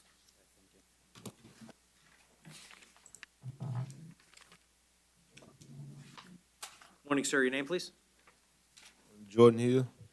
Mr. Hill, you're here for initial appearance. You've been arrested for a violation of probation. I'm going to appoint the public defender. You were on probation for carrying a concealed firearm Allegations that you violated are that you committed the new offenses of, these are all at Osceola County, grand theft of an automobile, possession of weapons or ammunition by a convicted felon, possession of more than 20 grams of cannabis, possession of cocaine,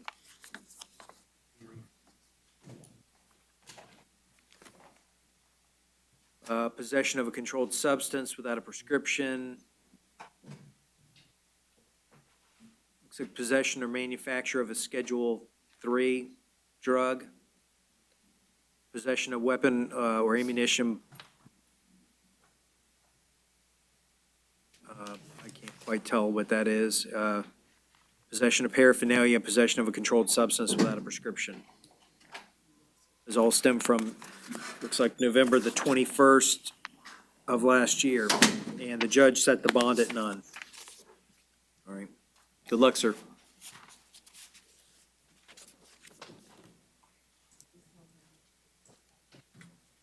Morning. Your name, please? Mr. Jean, you're here for initial appearance. You've been arrested for a violation of probation. This is an on-view violation, and you were on probation for, it's like aggravated battery, battery on a law enforcement officer, resisting an officer with violence. Allegations that you violated that probation are based on a warrant for a new offense of possession of ammunition by a convicted felon. I'm going to appoint the public defender in both cases to represent you.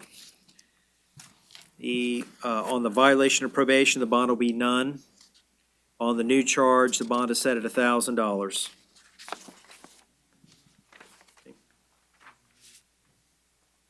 Good luck, sir.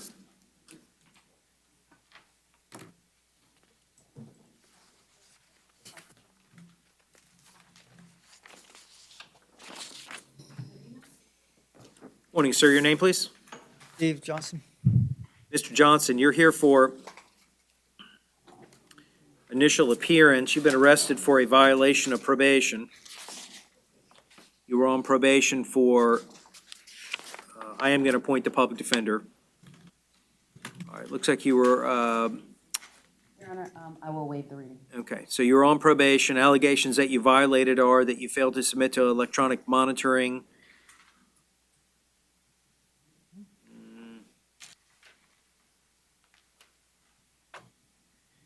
Looks that on January the 25th, they were not able to track you, whereabouts unknown,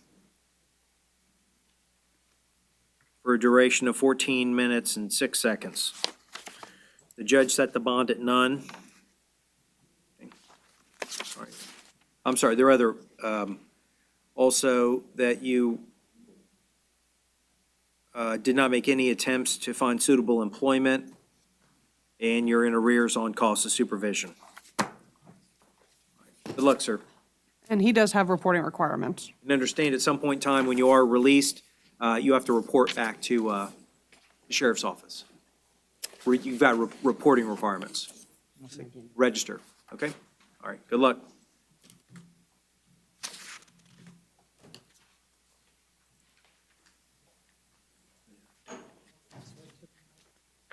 Morning, sir. Your name, please? Joseph Medina. Mr. Medina, you're here for initial appearance. You've been arrested for a violation of probation. This appears to be an on-view violation. You were on probation for possession of a, excuse me, that's a different one. So this one is out of Orange County is,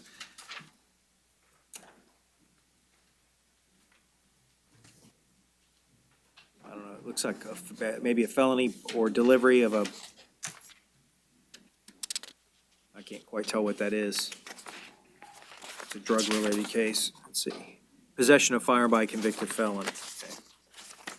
Allegations that you violated are that you committed new offenses out of Seminole County. Those being fleeing or attempting to elude and petty theft of $100 or more.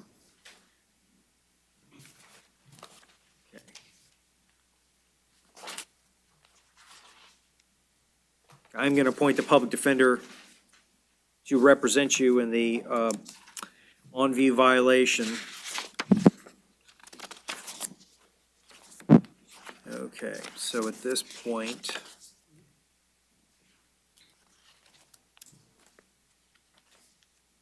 based on the fact I can't tell when those charges may have occurred, he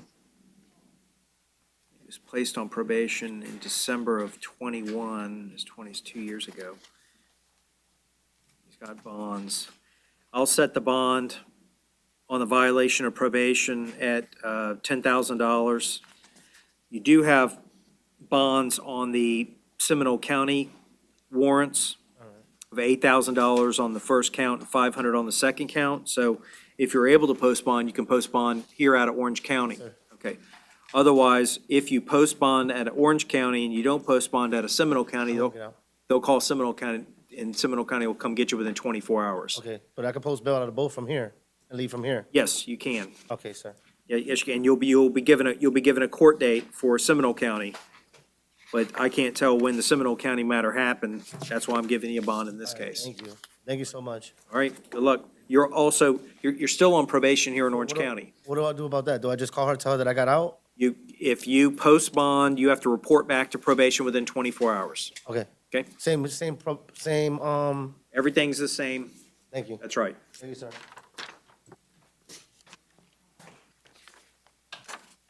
Morning, sir. Your name, please? What's your name? Mirain. What's your last name?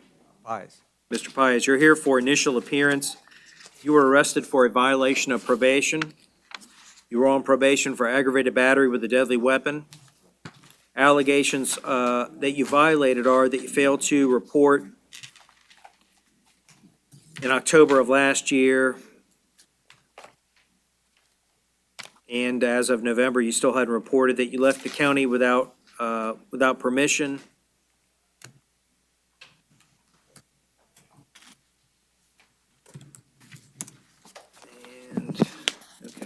And the judge has set the bond on the violation at none. And I'm going to appoint the public defender to represent you in this case. Good luck.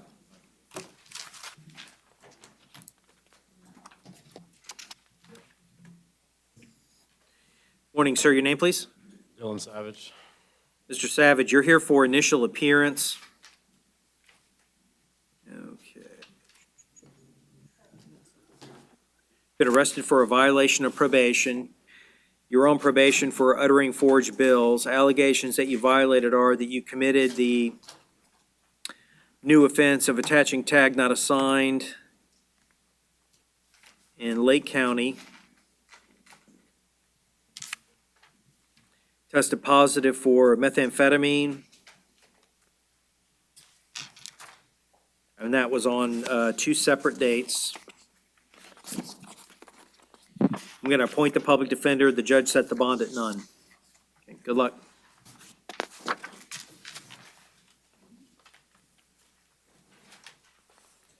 Morning, your name, please? Ms. Hudson, you're here for initial appearance. You've been arrested for a violation of probation. Sir. You were on probation for the offense of petty theft of $100 or more. Allegations that you violated are that you committed the offense of prostitution. You didn't keep your scheduled appointments. Looks like 3 separate dates in July of last year, and you're in arrears on cost of supervision. The judge set the bond at none. I'm going to appoint the public defender to represent you in this case. All right. Good luck, ma'am. How do I do that? Should I just call her?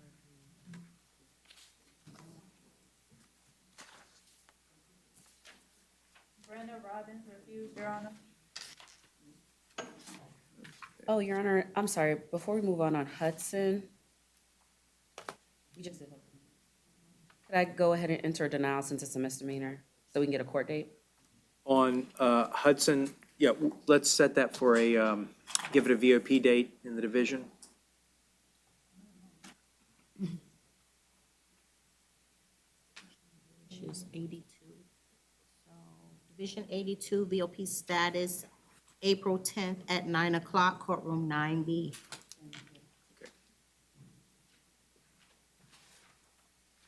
And on Brianna Robbins, refused, indicated? Okay. Defense will waive him.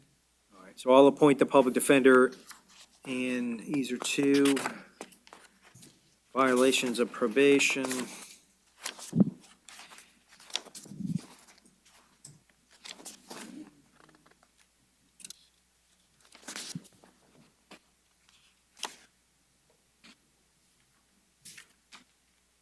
All right, just placed on probation in January.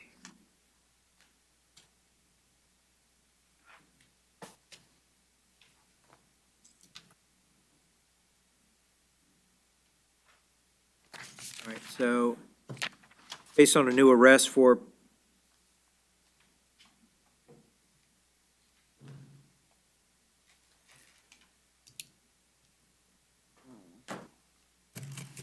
okay. I guess based on the admission of use of heroin and fentanyl.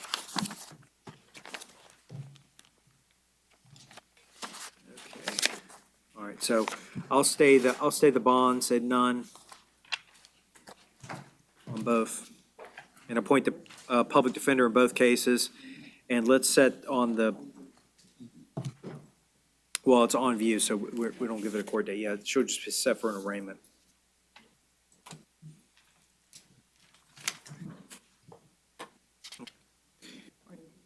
Morning, ma'am. Your name, please? Ms. Soto, you're here for initial appearance. You've been arrested for a violation of probation. You were on probation for violation of a domestic violence injunction. Allegations that you violated that are that you committed the offense of aggravated stalking in January of this year.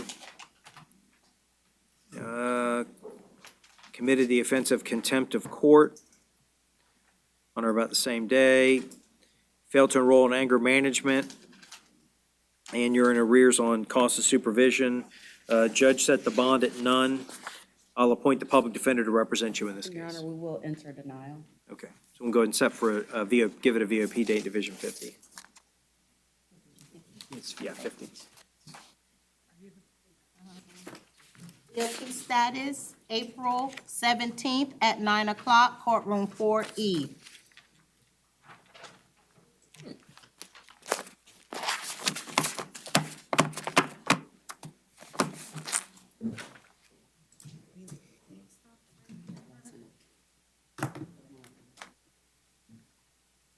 Okay. And State, are you ready to do the 33-day motions? Yes, Judge. All right, I've got, first is Antonio Dwayne Johnson, 23 CF 1578. Granted, notice non-filing. That'll be granted. Juan Castro, 23 CF 1662 AO. Granted, notice non-filing. That'll be granted. Michael Roy Lawrence Jr., 23 CF 1550 AO. Granted, it was no build. No build. 23 CF 1620 AO, Nagali Maurice Sexton. Denied, and information was filed. It's denied. Samantha Marie Pryor, 23 CF 1523 AO. Granted, notice non-filing. Granted. Calvin Brooks Jr., 22 CF 14550 AO. Granted, notice non-filing.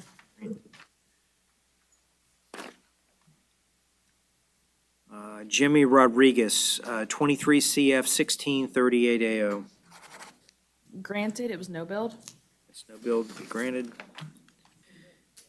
Franklin Lamar Burns, 2023 CF 1498 AO. Granted, notice non-filing. Granted. Miguel Antonio Velez, 23 CF 1626 AO. Granted, notice non-filing. Granted. Edwin Jeffrell Bellamy, 23 CF 1485. Granted, notice non-filing. Granted.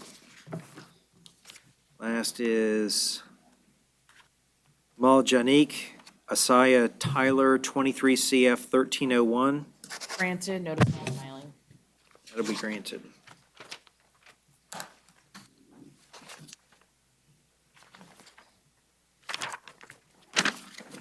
Okay. All right.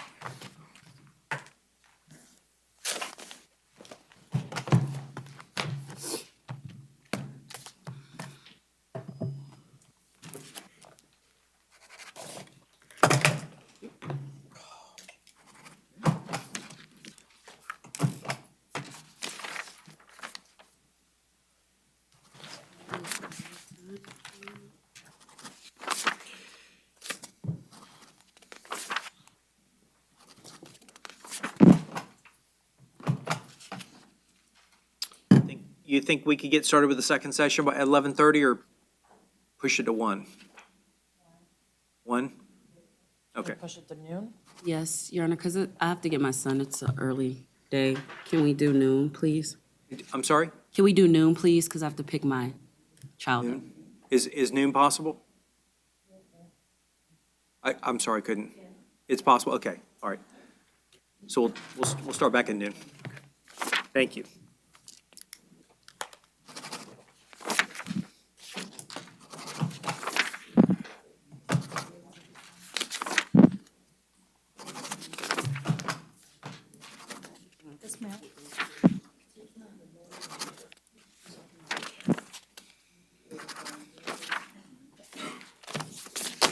So we're going to try to do a rocket docket on tomorrow, Thursday, and Friday, if that's possible? Okay, just to give you a heads up. Okay.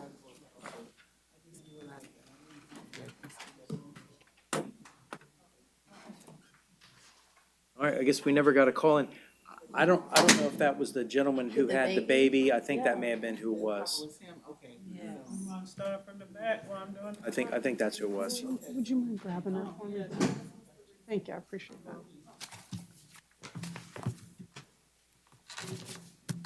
So now we can call.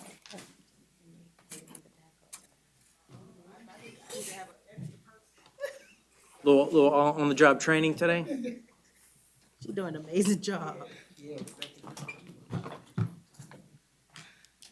I've been scared to try to figure out how that pile gets on my desk every day, but it gets there. I don't know how. Listen, I'm scared if I start tinkering with it, I'm messing up, so, yeah. Early No, morning. Lord, I don't wanna get no written write-up, I'm Melissa. That day when it happened, I think we should have a clerk meeting. Our clerk. Put that in. No, you don't have to do the proper cause or none of that. So this is what about this one? This is the, yeah, we gonna docket this after we finish. But I don't have to go back into the same thing. The whole time. Is that the one? Well, she didn't get one. Oh. Took me out. This is. No, those are the, what did you just sign? Oh, this is, oh, yeah, she got to do that one, yeah. And this is the revolt. Yeah, she can have to show how to do the revoke. Okay. Yeah, and I don't know what, the other person on that too, but we gonna take this, This is the recycle. Okay.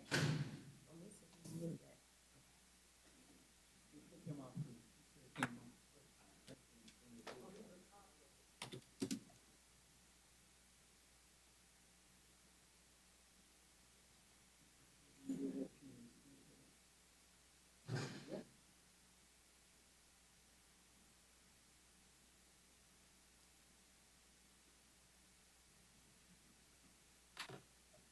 We can send everything downstairs.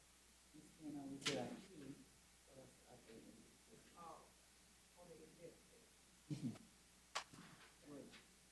Yeah, you will update it. Just show you night, she can show you how to do that. I go real fast. She can do it, yeah.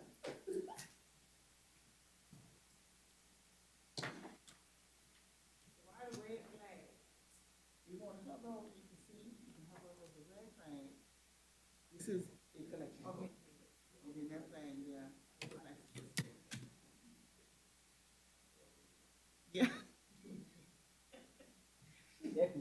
second session. They start playing, I was like, oh, you owe me some money anyway. Yeah, they be playing our cases, yeah.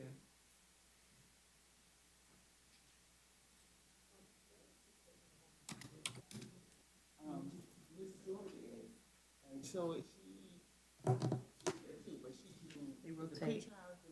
teaching, something like that. They her and another lady rotate. They can't do keep kind of teaching, but they do it from home. Oh, okay.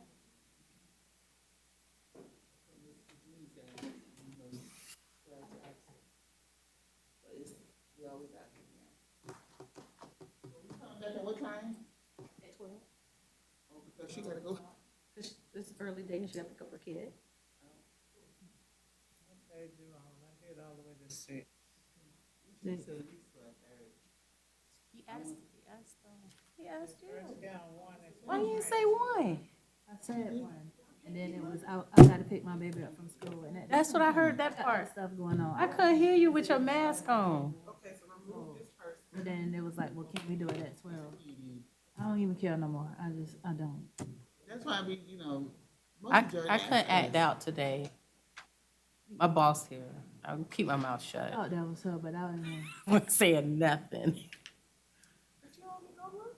I can't. basically. They don't care, ma'am, they don't care. He got GP, but it still says psychops at the top, so I don't know. Something snap. And, Custon is in 2 Bravo, Goodman is in H3, he ain't been seen. And Izari on 7, he bonded. I don't think I'll be in my right mind if I was here at 4. I'm not in my right mind at 6.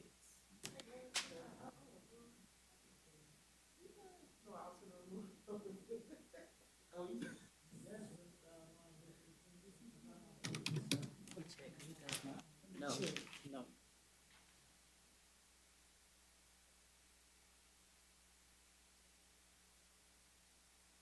She's there. Okay. Madam Public Defender, can you be seen, please?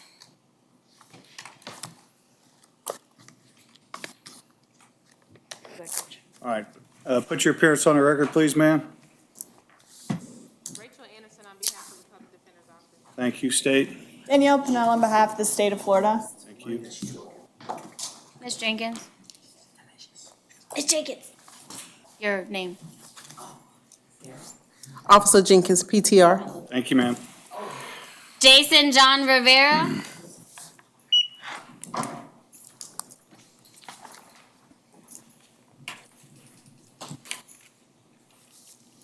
Good afternoon, sir. Please tell me your name. Jason Rivera. Thank you. Sir, you were picked up on a warrant out of Orange County. Find probable cause based on the warrant. The warrant indicates that there should be no bond. I'll set your bond at no bond until you get back in front of that judge. I'm not going to predict what might happen, but you can certainly make an argument for bond in front of that judge. Thank you, sir. Your Honor, Yes. over here. Oh, sorry. The victim in the case is also in custody in the Osceola County Jail, so I would just add, it is Jennifer Escalara. I would ask that they be kept separate. Is she on for today?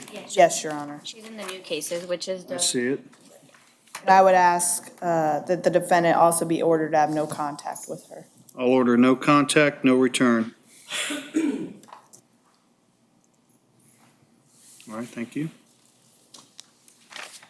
Ralph Jarrell Kinch, 21 CF 3351, PD appointed. Your Honor, he refused, Your Honor. Can we get a 24-hour reset, please?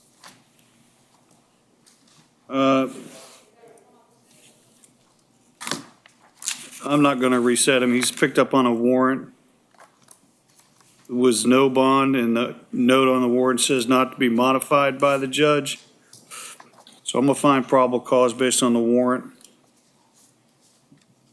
Set no bond. It's a VOP warrant. Thank you. Next court date, March 28th in courtroom 5F at 8:15 a.m. Gabriel Ayala Jr., 23 544 and 23 545. All right, tell me your name, sir. Gabriel Ayala Jr. Thank you. So you're here on two separate cases.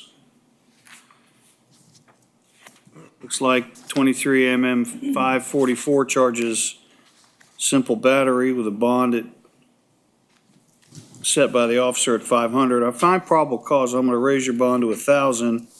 Order that you have no contact with the victim, no return to the scene. I'm sorry, just for the court's awareness, Mr. Ayala does qualify for a pretrial release of the bond if the court would consider that. I'll set the same bond and order him to participate in pretrial release. On the other hand, he's charged with violation of injunction of a domestic violence injunction. We'll find probable cause based on that.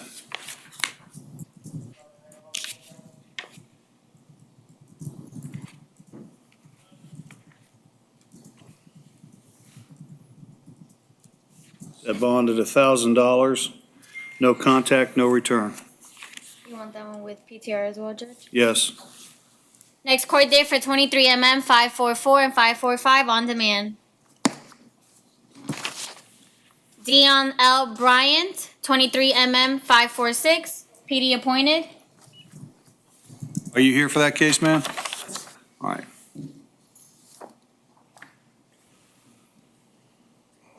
Tell me your name, sir. Dion Bryant. All right.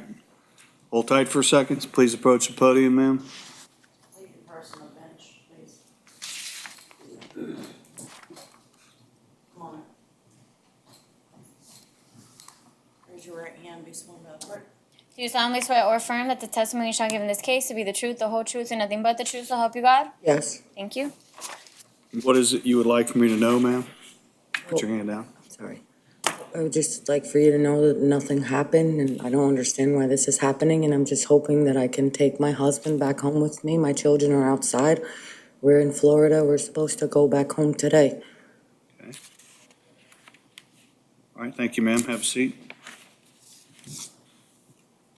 Mr. Bryant, I'm going to find probable cause based on the charging affidavit that you committed battery and resisting arrest without violence. I'm going to set bond in each case at $2,000. Is he eligible for PTR even though he's not an in-state resident? Yes, sir. He eligible for bond with PTR. Okay, well, we'll put you on PTR, $2,000 per count. I'm going to order you have no hostile contact with the victim who just came in here and testified, and that you not return to the scene of the offense, which is a local address. You're going to return to New York, apparently, correct? Yes. You don't need to answer my questions. Is she still in here? Yes. Ma'am, I'm going to honor your request to have contact with him, but I'm obligated to tell you, based on my experience, there were two separate independent witnesses that basically recount that you took a severe beating, and you're here telling the court today that nothing happened. Your life is in danger, ma'am. You can choose to recognize that or not. You're excused, sir. Step back. Your Honor, I would also ask for no weapons or firearms. All right, I'll order you possess no weapons or firearms. Next court date on demand. Step back, sir. Jennifer Escalera, 23 547, PD appointed.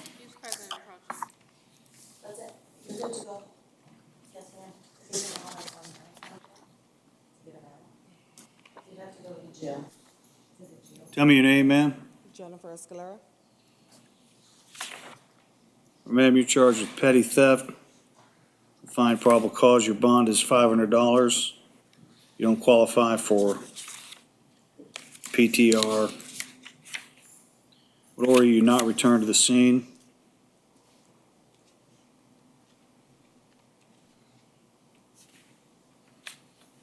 Next court date on demand. There's An indication on here that she has other legal constraint. What is that? Yes, sir. She have a warrant out of Orange County, and she do have a hold on her.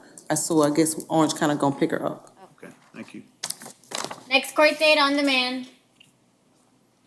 Brian Gonzalez, 23 CF 713, PD appointed. He's present approaching, Your Honor. He does qualify for pretrial release with a bond.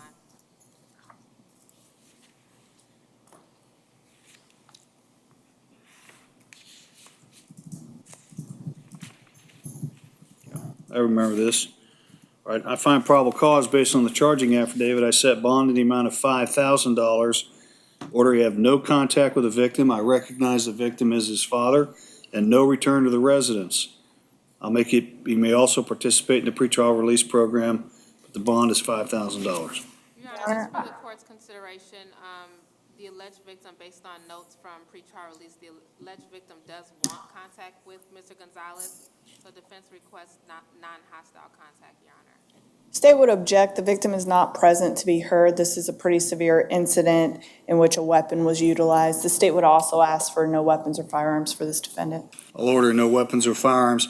I hear your argument, Madam Public Defender, but just like the other case, despite what was said, the facts of this case are inappropriate for them to have contact. He wants out, he's going to get out. So he can have another residence and no contact with his dad. Understood, Your Honor. Given the fact that he was residing there, would you allow a one-time return with law enforcement to retrieve personal belongings? Yes, of course. Thank you. No contact, no return, no weapons. Next court date on demand. Freddie Demise Grant, 23 CF 714, PD appointed. He's present and approaching, Your Honor. Thank you. And he does qualify for direct pretrial release.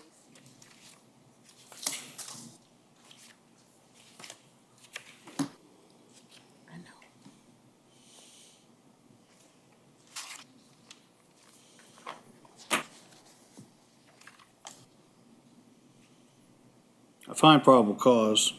Sir, tell me your name. Freddie Grant, sir. Thank you. State, is it either or? Either I set a bond or I let him participate in PTR, or can I do both?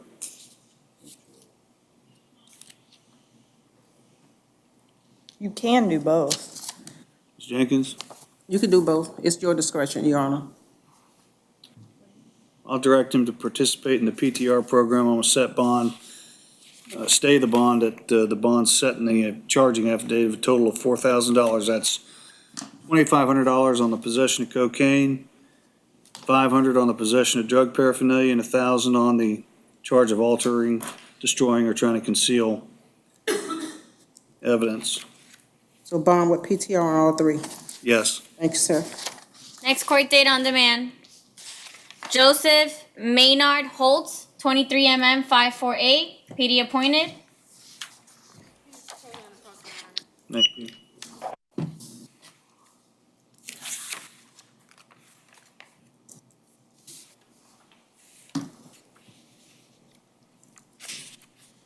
I find probable cause, set bond in the amount of $1,500. What is the other legal constraint? Okay, I'm just pulling it up now.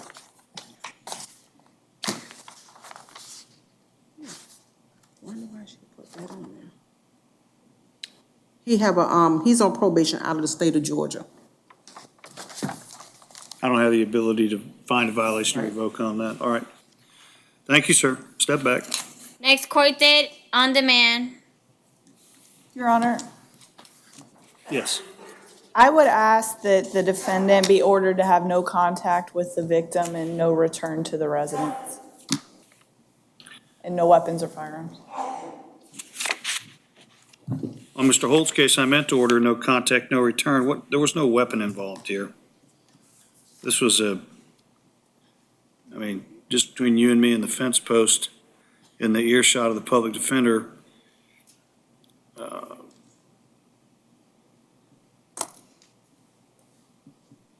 I don't see a weapon. I'm not going to order that. I will order no return, no contact. Your Honor, Mr. Holtz was residing at the residence. Can he get a one-time return with law enforcement to retrieve personal belongings? Yes. Next court date on demand. Kenneth Jean, 23 549, PD appointed. He's present approaching, and he does qualify for direct pretrial release if the court would consider that. I find probable cause, release him on PTR, no other conditions. Wait a minute. No other conditions. Next court date on demand. Dean John Masoon, 23 550, 550. He's present approaching, Your Honor, and I would like to be heard as to probable cause on counts 1 and 3.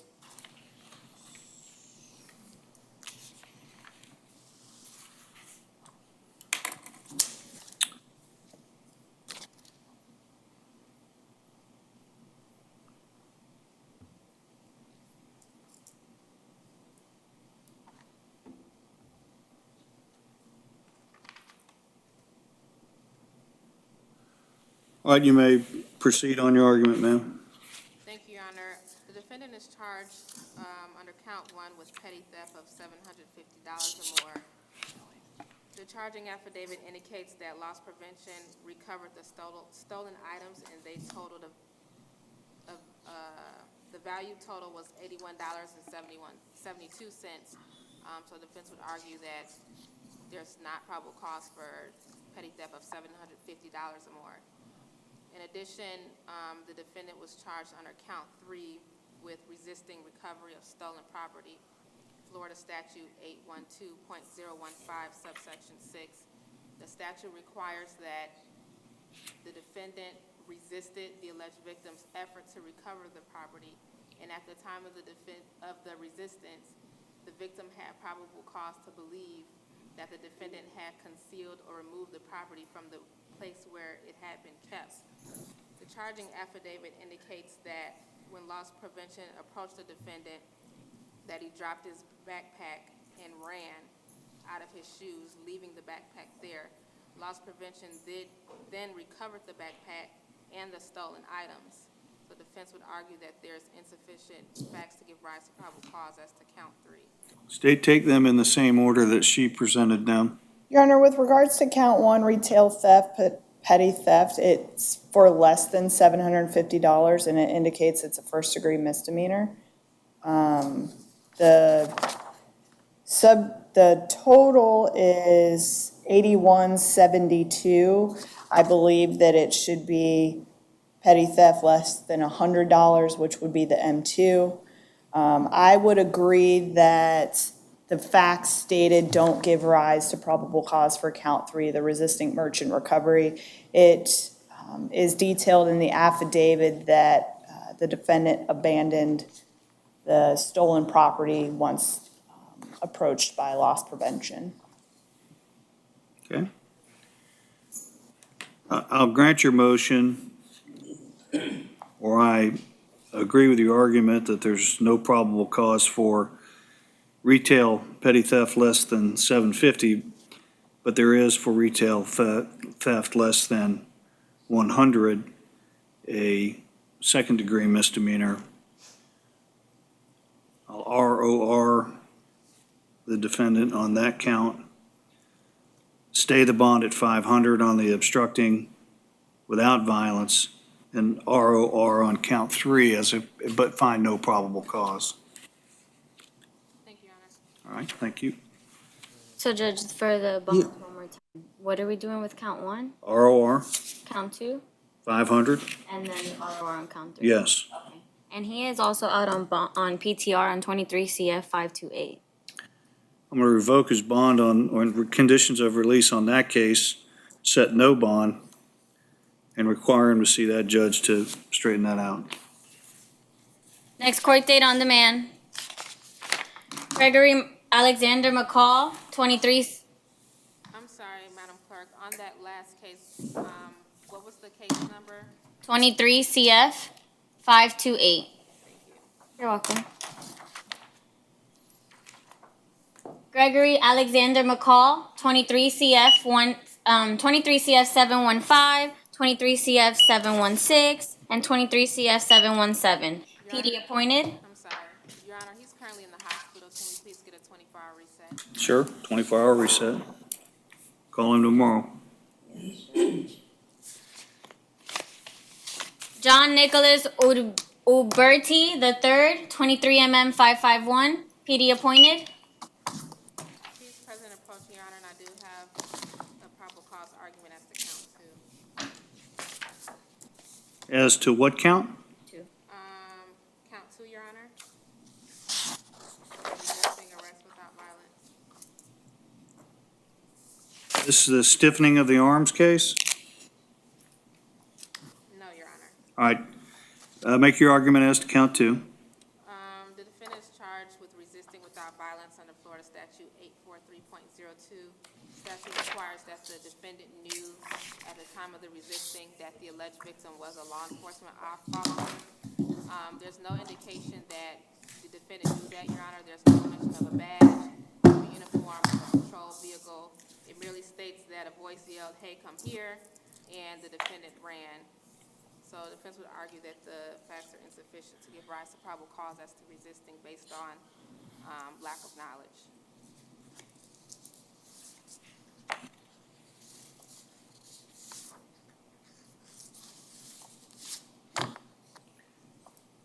Where in the charging affidavit is the command, "Hey," oh, I see it, "Hey, come here, let me talk to you"?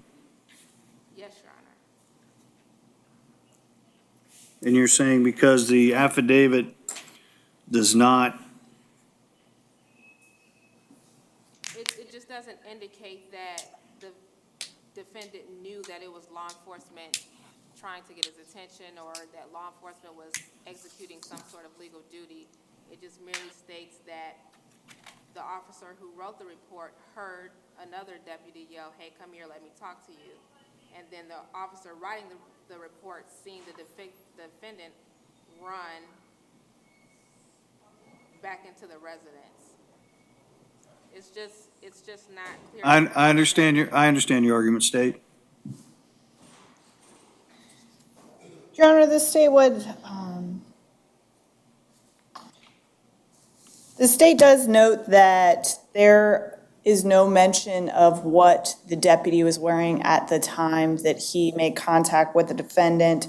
However, I would point out that deputies were not called to the residence. They were flagged down by the victim in the case. She would have had to have known that they were law enforcement by some insignia to be able to flag them down. But should the court find no probable cause at this time, the state would ask for a 24-hour reset to supplement the affidavit. And just to piggyback off of that, the issuing officer is the one that the alleged victim flagged down, not the one that yelled out to the defendant. Well, on the face of it, the officer, there's no indication that he was in uniform or that the defendant was in a position where he would have seen him, nor is there any indication that he identified himself as law enforcement, either of which may be true, but it's not in the affidavit. So for today's purposes, I'm not going to find any probable cause with respect to the second charge of resisting arrest without violence, first-degree misdemeanor, before you ask for a reset. He was also charged with violation of a pretrial release condition in another case. Yes, he was out on bond in 23 CF 129, which the state would be asking the bond in that case to be revoked. I'm going to revoke the bond in that case, set that at no bond. This is,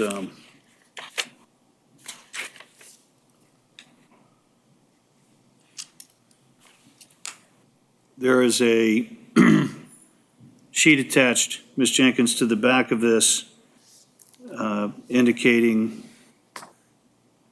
that he may qualify as a violent felony offender of special concern. Is that the case?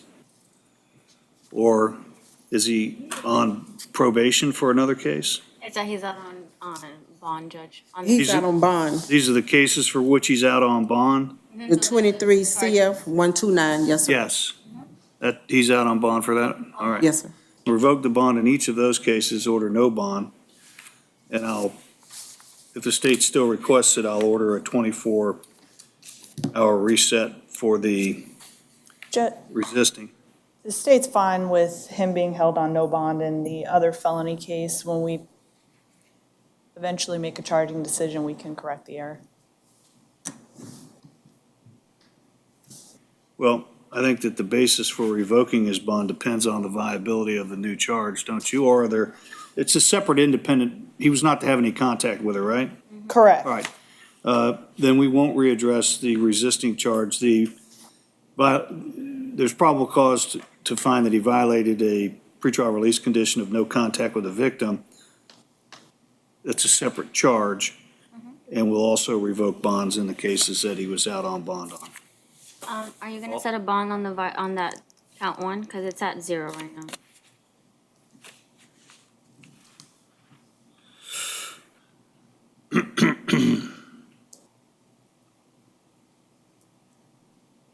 I think I'm required to set a bond. I'll set a bond of $5,000.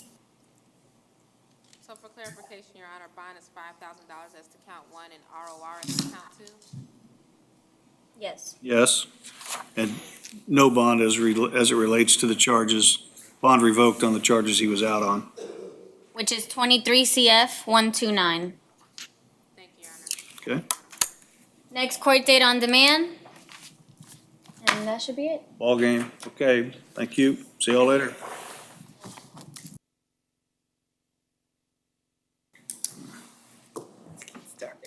All right, we're here on case number 2022 DR 2611 DC, Sinfort versus Mallet. And the parties can come up to.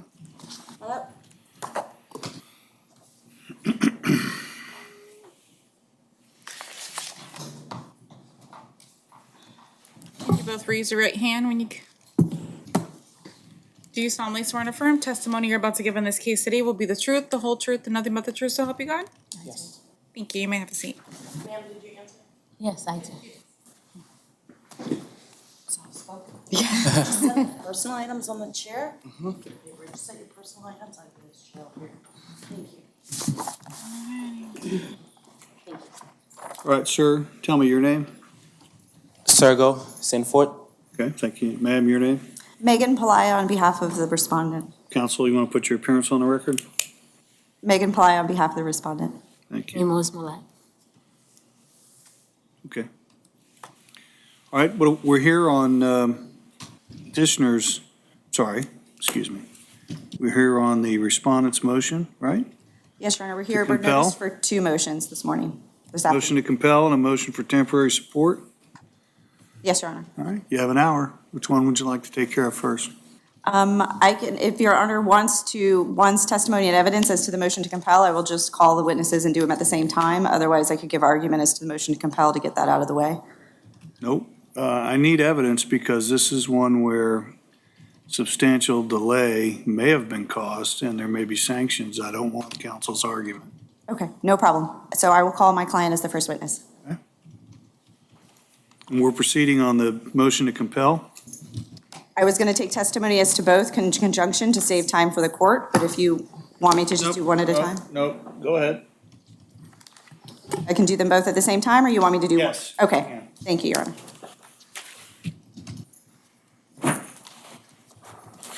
Can you please state your name for the record? Mimos Mulat.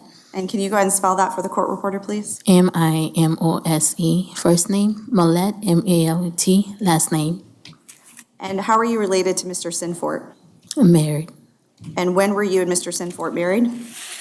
December 26, 2017. And when did you and Mr. Sinfort separate, most recently? July 2021.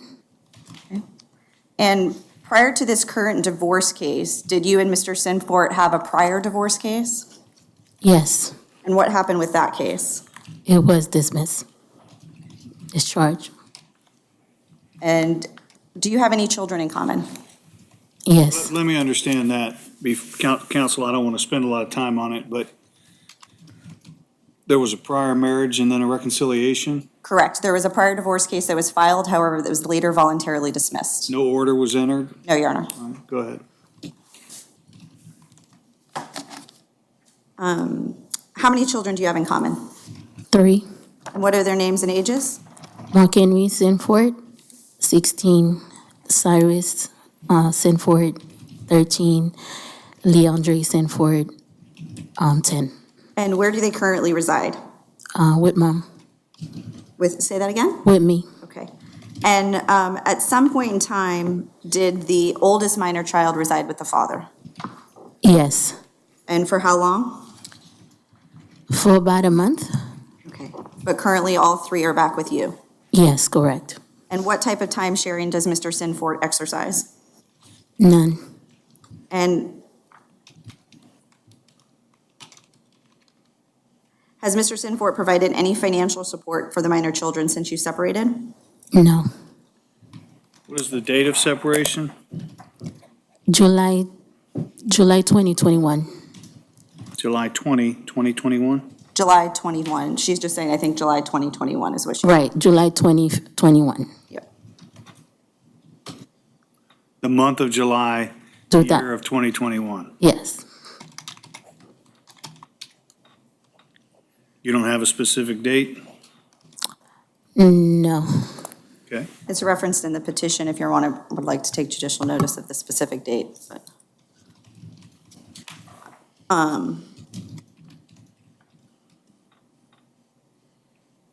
Where are you currently residing?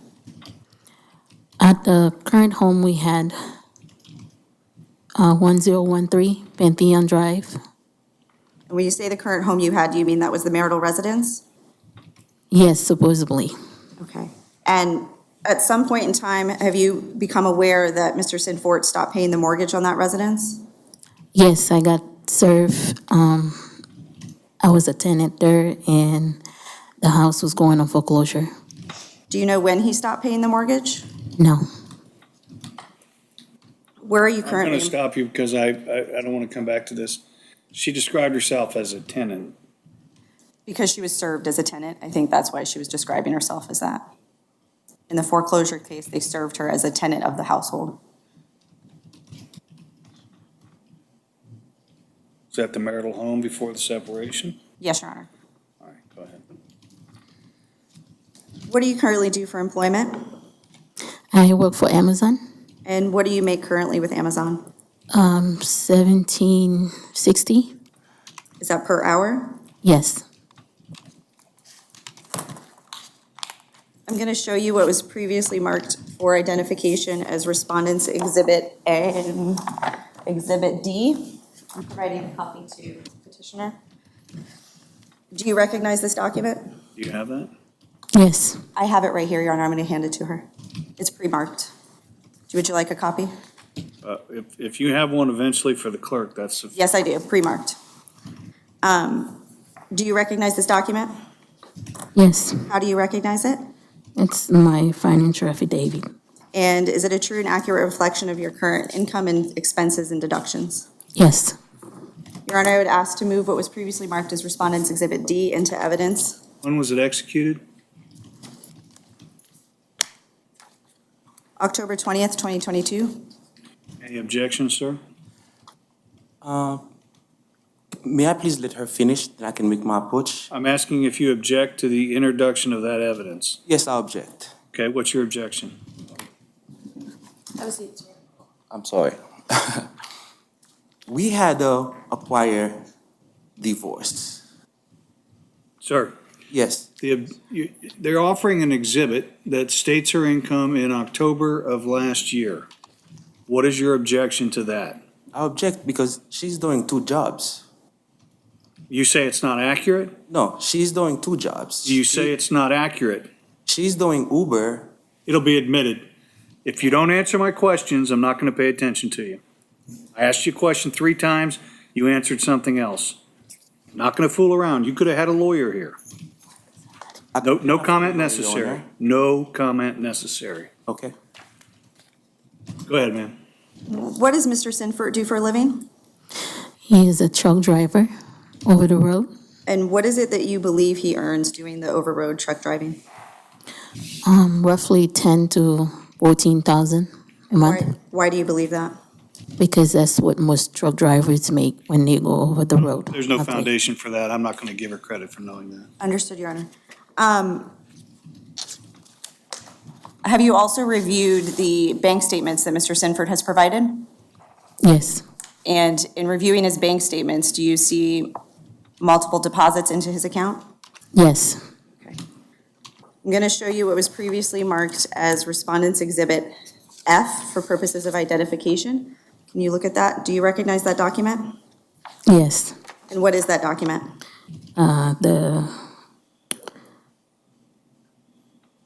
It was the child support, the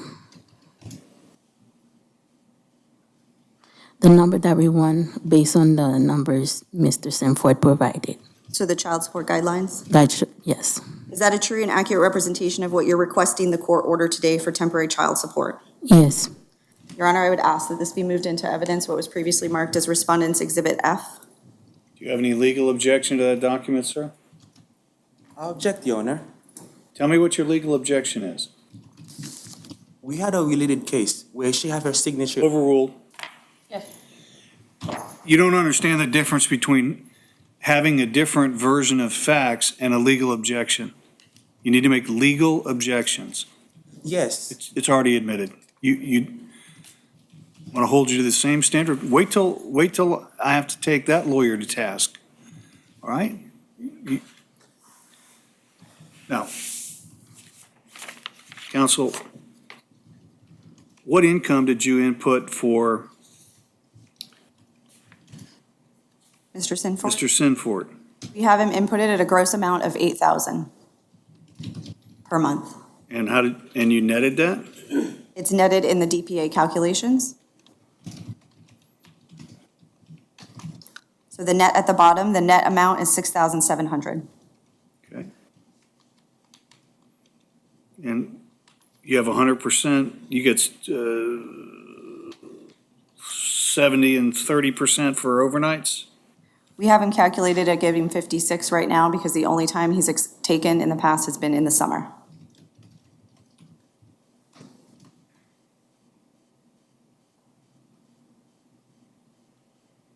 So that's the credit of the 56 overnights. All right, go ahead. Would you like the court to order this child support retroactive to the date of separation? Yes. And would you like it to continue ongoing pending trial? Yes. And what would you like the court to do in regards to any uncovered medical or dental costs?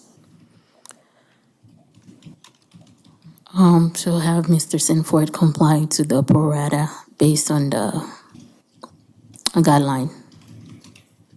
Are there currently pending discovery requests that Mr. Sinford has failed to provide to us? Yes. And why are these discovery requests important? To have a full picture of the financials so we can get this case move on. And what would you like the court to do today regarding the discovery requests that are outstanding? To order Mr. Sinford to comply. And what have you paid in attorney's fees to date so far? $3,000. And do you anticipate having to have additional attorney's fees to reach a final resolution of this case? Yes. What would you like the court to do in regards to attorney's fees? To order Mr. Sinford to comply with the rest. When you say comply, do you mean contribute? Contribute, correct. I have no further questions of this witness at this time, Your Honor.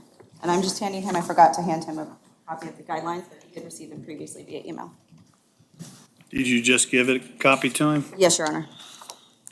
All right, Mr. Sinford, this is your opportunity to ask your wife questions if you want to ask her some questions. Your Honor, I wanted to know, on the oath, she went to the court and canceled the prior divorce that we had. We went to mediation. Ask her a question.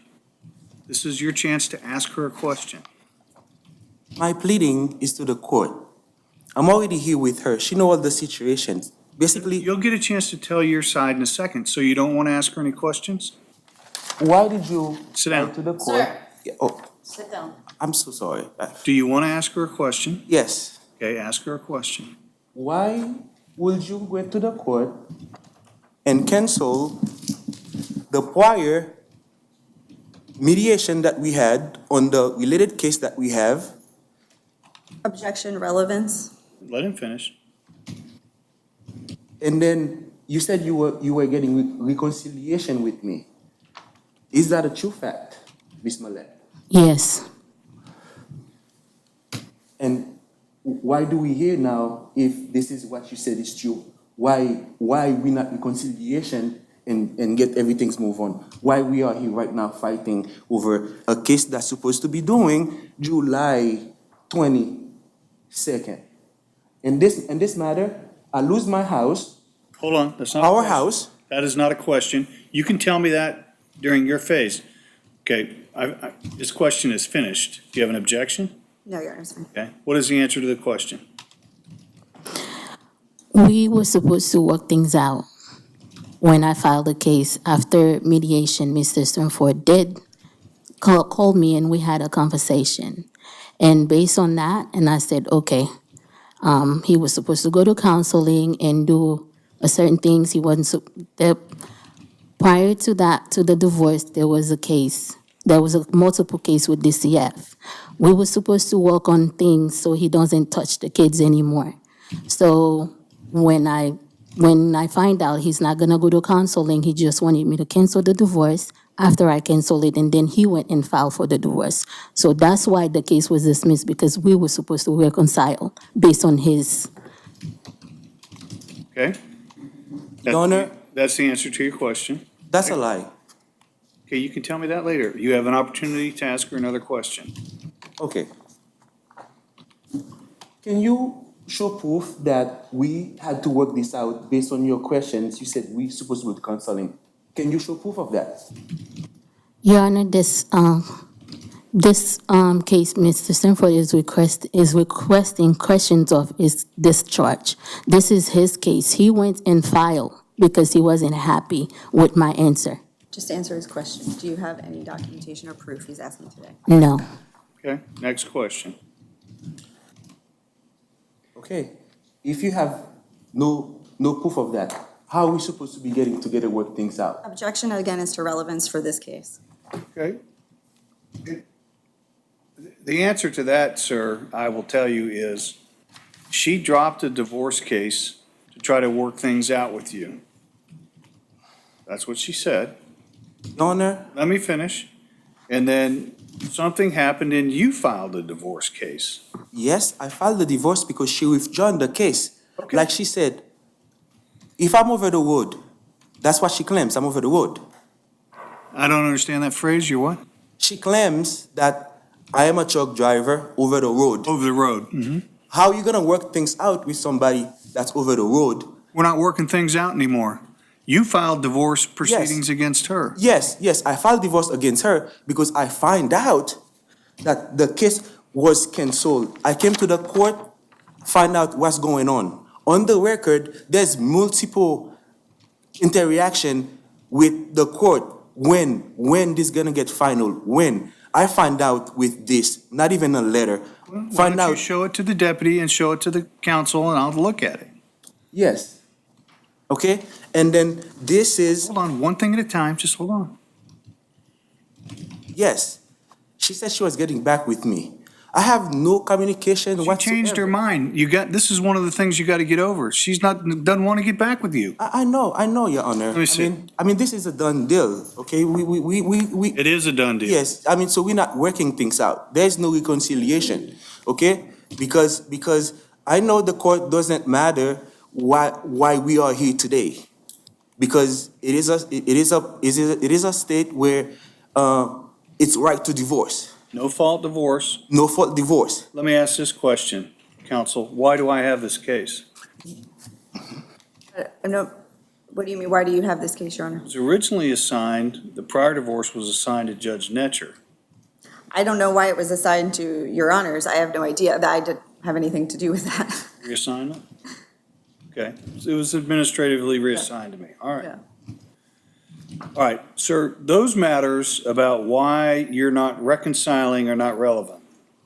We're here, she's here, and the only thing we're supposed to take up is your wife's motion to compel you to provide discovery and her request for temporary support.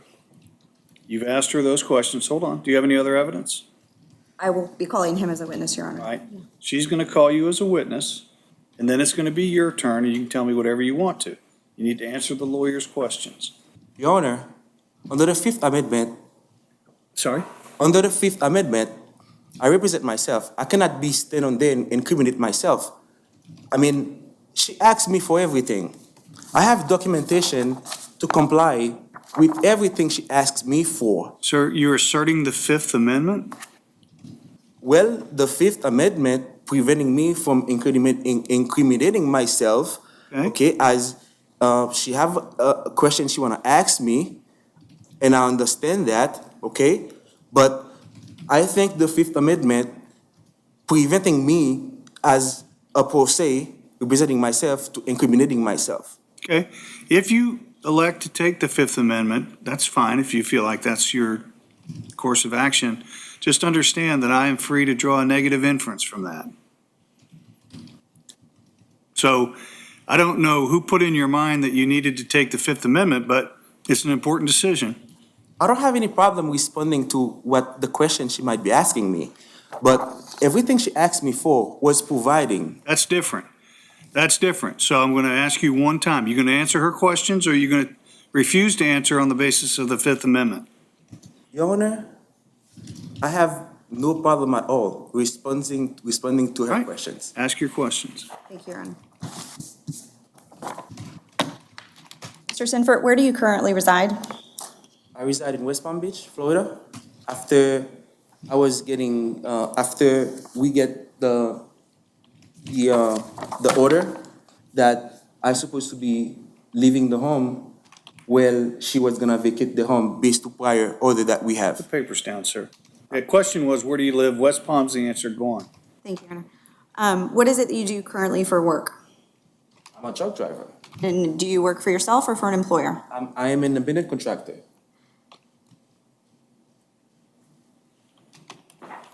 Do you work for a specific company as an independent contractor? I am an independent contractor, and I move from job to job every time that I have an opportunity, and I take it.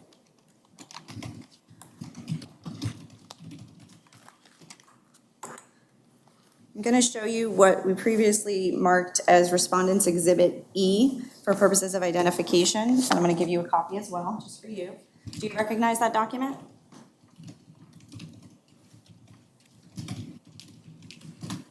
I received it, yes. Do you recognize it? I provided that, yes. Okay. Is that your most recent financial affidavit? Is that your most recent financial affidavit that you filed with the court? I also had another one you're not showing. Yes, I do. I can show it to you. I have that one as well. Here you go. It was previously marked as Respondent's Exhibit B. Is this the one you're referencing? Yes. Okay. So did you file both of those documents previously with the court? Sure, yes. Okay. And do they accurately reflect what you are reporting to the court as your income? Not my income. So what is it reporting? An income is something that you know for sure that is you after you file taxes with the IRS. This is not representing my income. This is Let me rephrase it. information about. Let me rephrase. Are these the financial documents or financial affidavit or statements that you previously filed with the court? With the court, yes. Your Honor, I'd ask to move these into evidence. You have a legal objection? Judge Ashton, I don't know if you heard. Yes, You I have a legal objection. legal objection. Yes. I have an objection. This is not representing my income. That's not a legal objection. That's an argument you can make later. That'll be received. Thank you. And on that financial affidavit that you previously filed, the most recent one that was specifically signed by you on November 7th of 2022, did you state that you were employed by GT Express, Inc.? At a certain time, yes. And that you were also a 1099 contractor? I'm a contractor to 99 always. Okay. So are you still employed by GT Express? Currently, yes. And are you employed by them as an employee or as an independent contractor? I'm an independent contractor, 1099, Your Honor. Okay, let's talk about those definitions. When you're an independent contractor, an over-the-road trucker, Yes, you get paid how? By the load, by the trip? yes, by the trips, yes. Okay. What's the name of the company? GTE? GT Express. GT Express. Do they pay you any amount of money other than what you would make as an independent contractor? Nope, Your Honor. So how is it that you are employed by them? Do you get health coverage from them? No, Your Honor. So you do independent contracting, you get paid piecemeal for each trip, right? Yes, Your Honor. How is it you're an employee of theirs? I'm not an employee of this. I work with them as a independent contractor. Yeah, I understand that concept. Yes, Do you understand English? of course, Your Honor. No, not of course. Because you were asked if you were employed by them and you said yes. I said no. You said yes earlier. I said I am independent You wrote down that contractor. you were employed by them on this. You understand what that means? I understand that you do independent work for them. Yes, There's a difference between that and being employed by them. she asked me earlier, and I said I am independent contractor. I work for myself. All right, the record will reflect what these answers were. Go ahead. Thank you, Your Honor. Next question.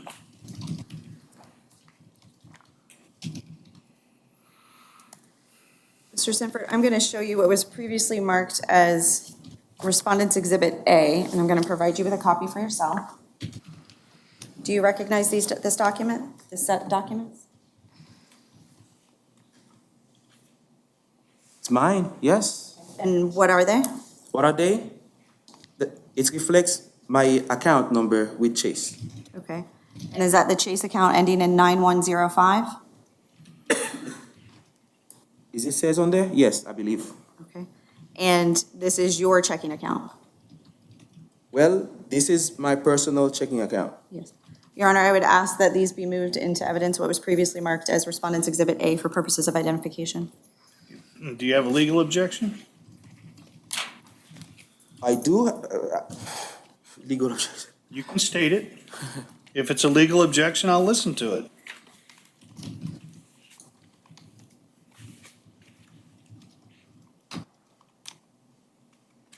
Go ahead. All right, hearing no objection, they'll be admitted. Thank you, Your Honor.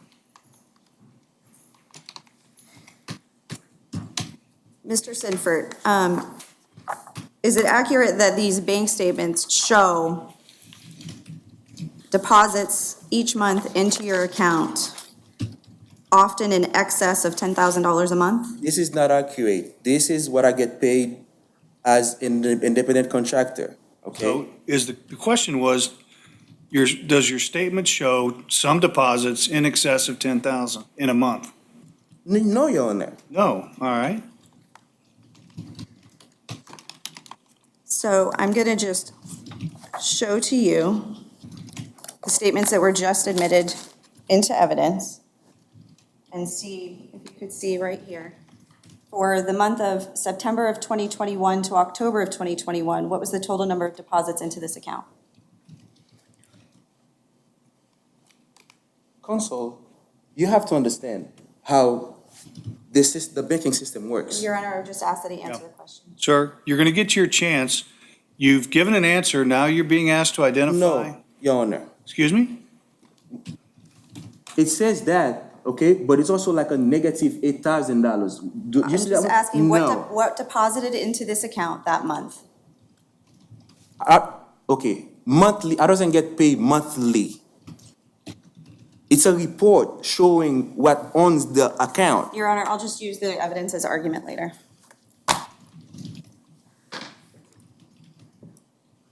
In September of 2021, did you take out an additional mortgage on the marital residence? It's not your turn. You're going to get your turn. Answer her question. I guess, yes. Okay, and what did you take out, how much money did you take out at that time? $22,000. So if there is a note and a mortgage in the foreclosure stating that the amount was for a total of $200,000, would that be inaccurate? It is a mortgage. It is a mortgage that I have. It goes ups and down. Did you pull out through a company a promissory note for $200,000, one part of it being a balloon note? I was refinanced the house after I left with nothing in America to become and homeless. So I had to refinance to have money for myself. When you refinanced, did you refinance pulling out close to $200,000? No. What did you pull out? What did I pull out? Am I incriminating myself, Your Honor? I don't know, but you need to answer the question. What did you pull out? $22,000.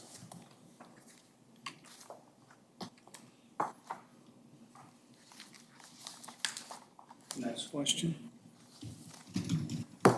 Is there a current foreclosure action on that case for that marital residence? Yes. And is that foreclosure action due to you defaulting on the promissory note and mortgage that you took out September 30th of 2021 in the name of your company, Sunlight Florida, to the acting trustee of the Roberta Boyd Revocable Living Trust?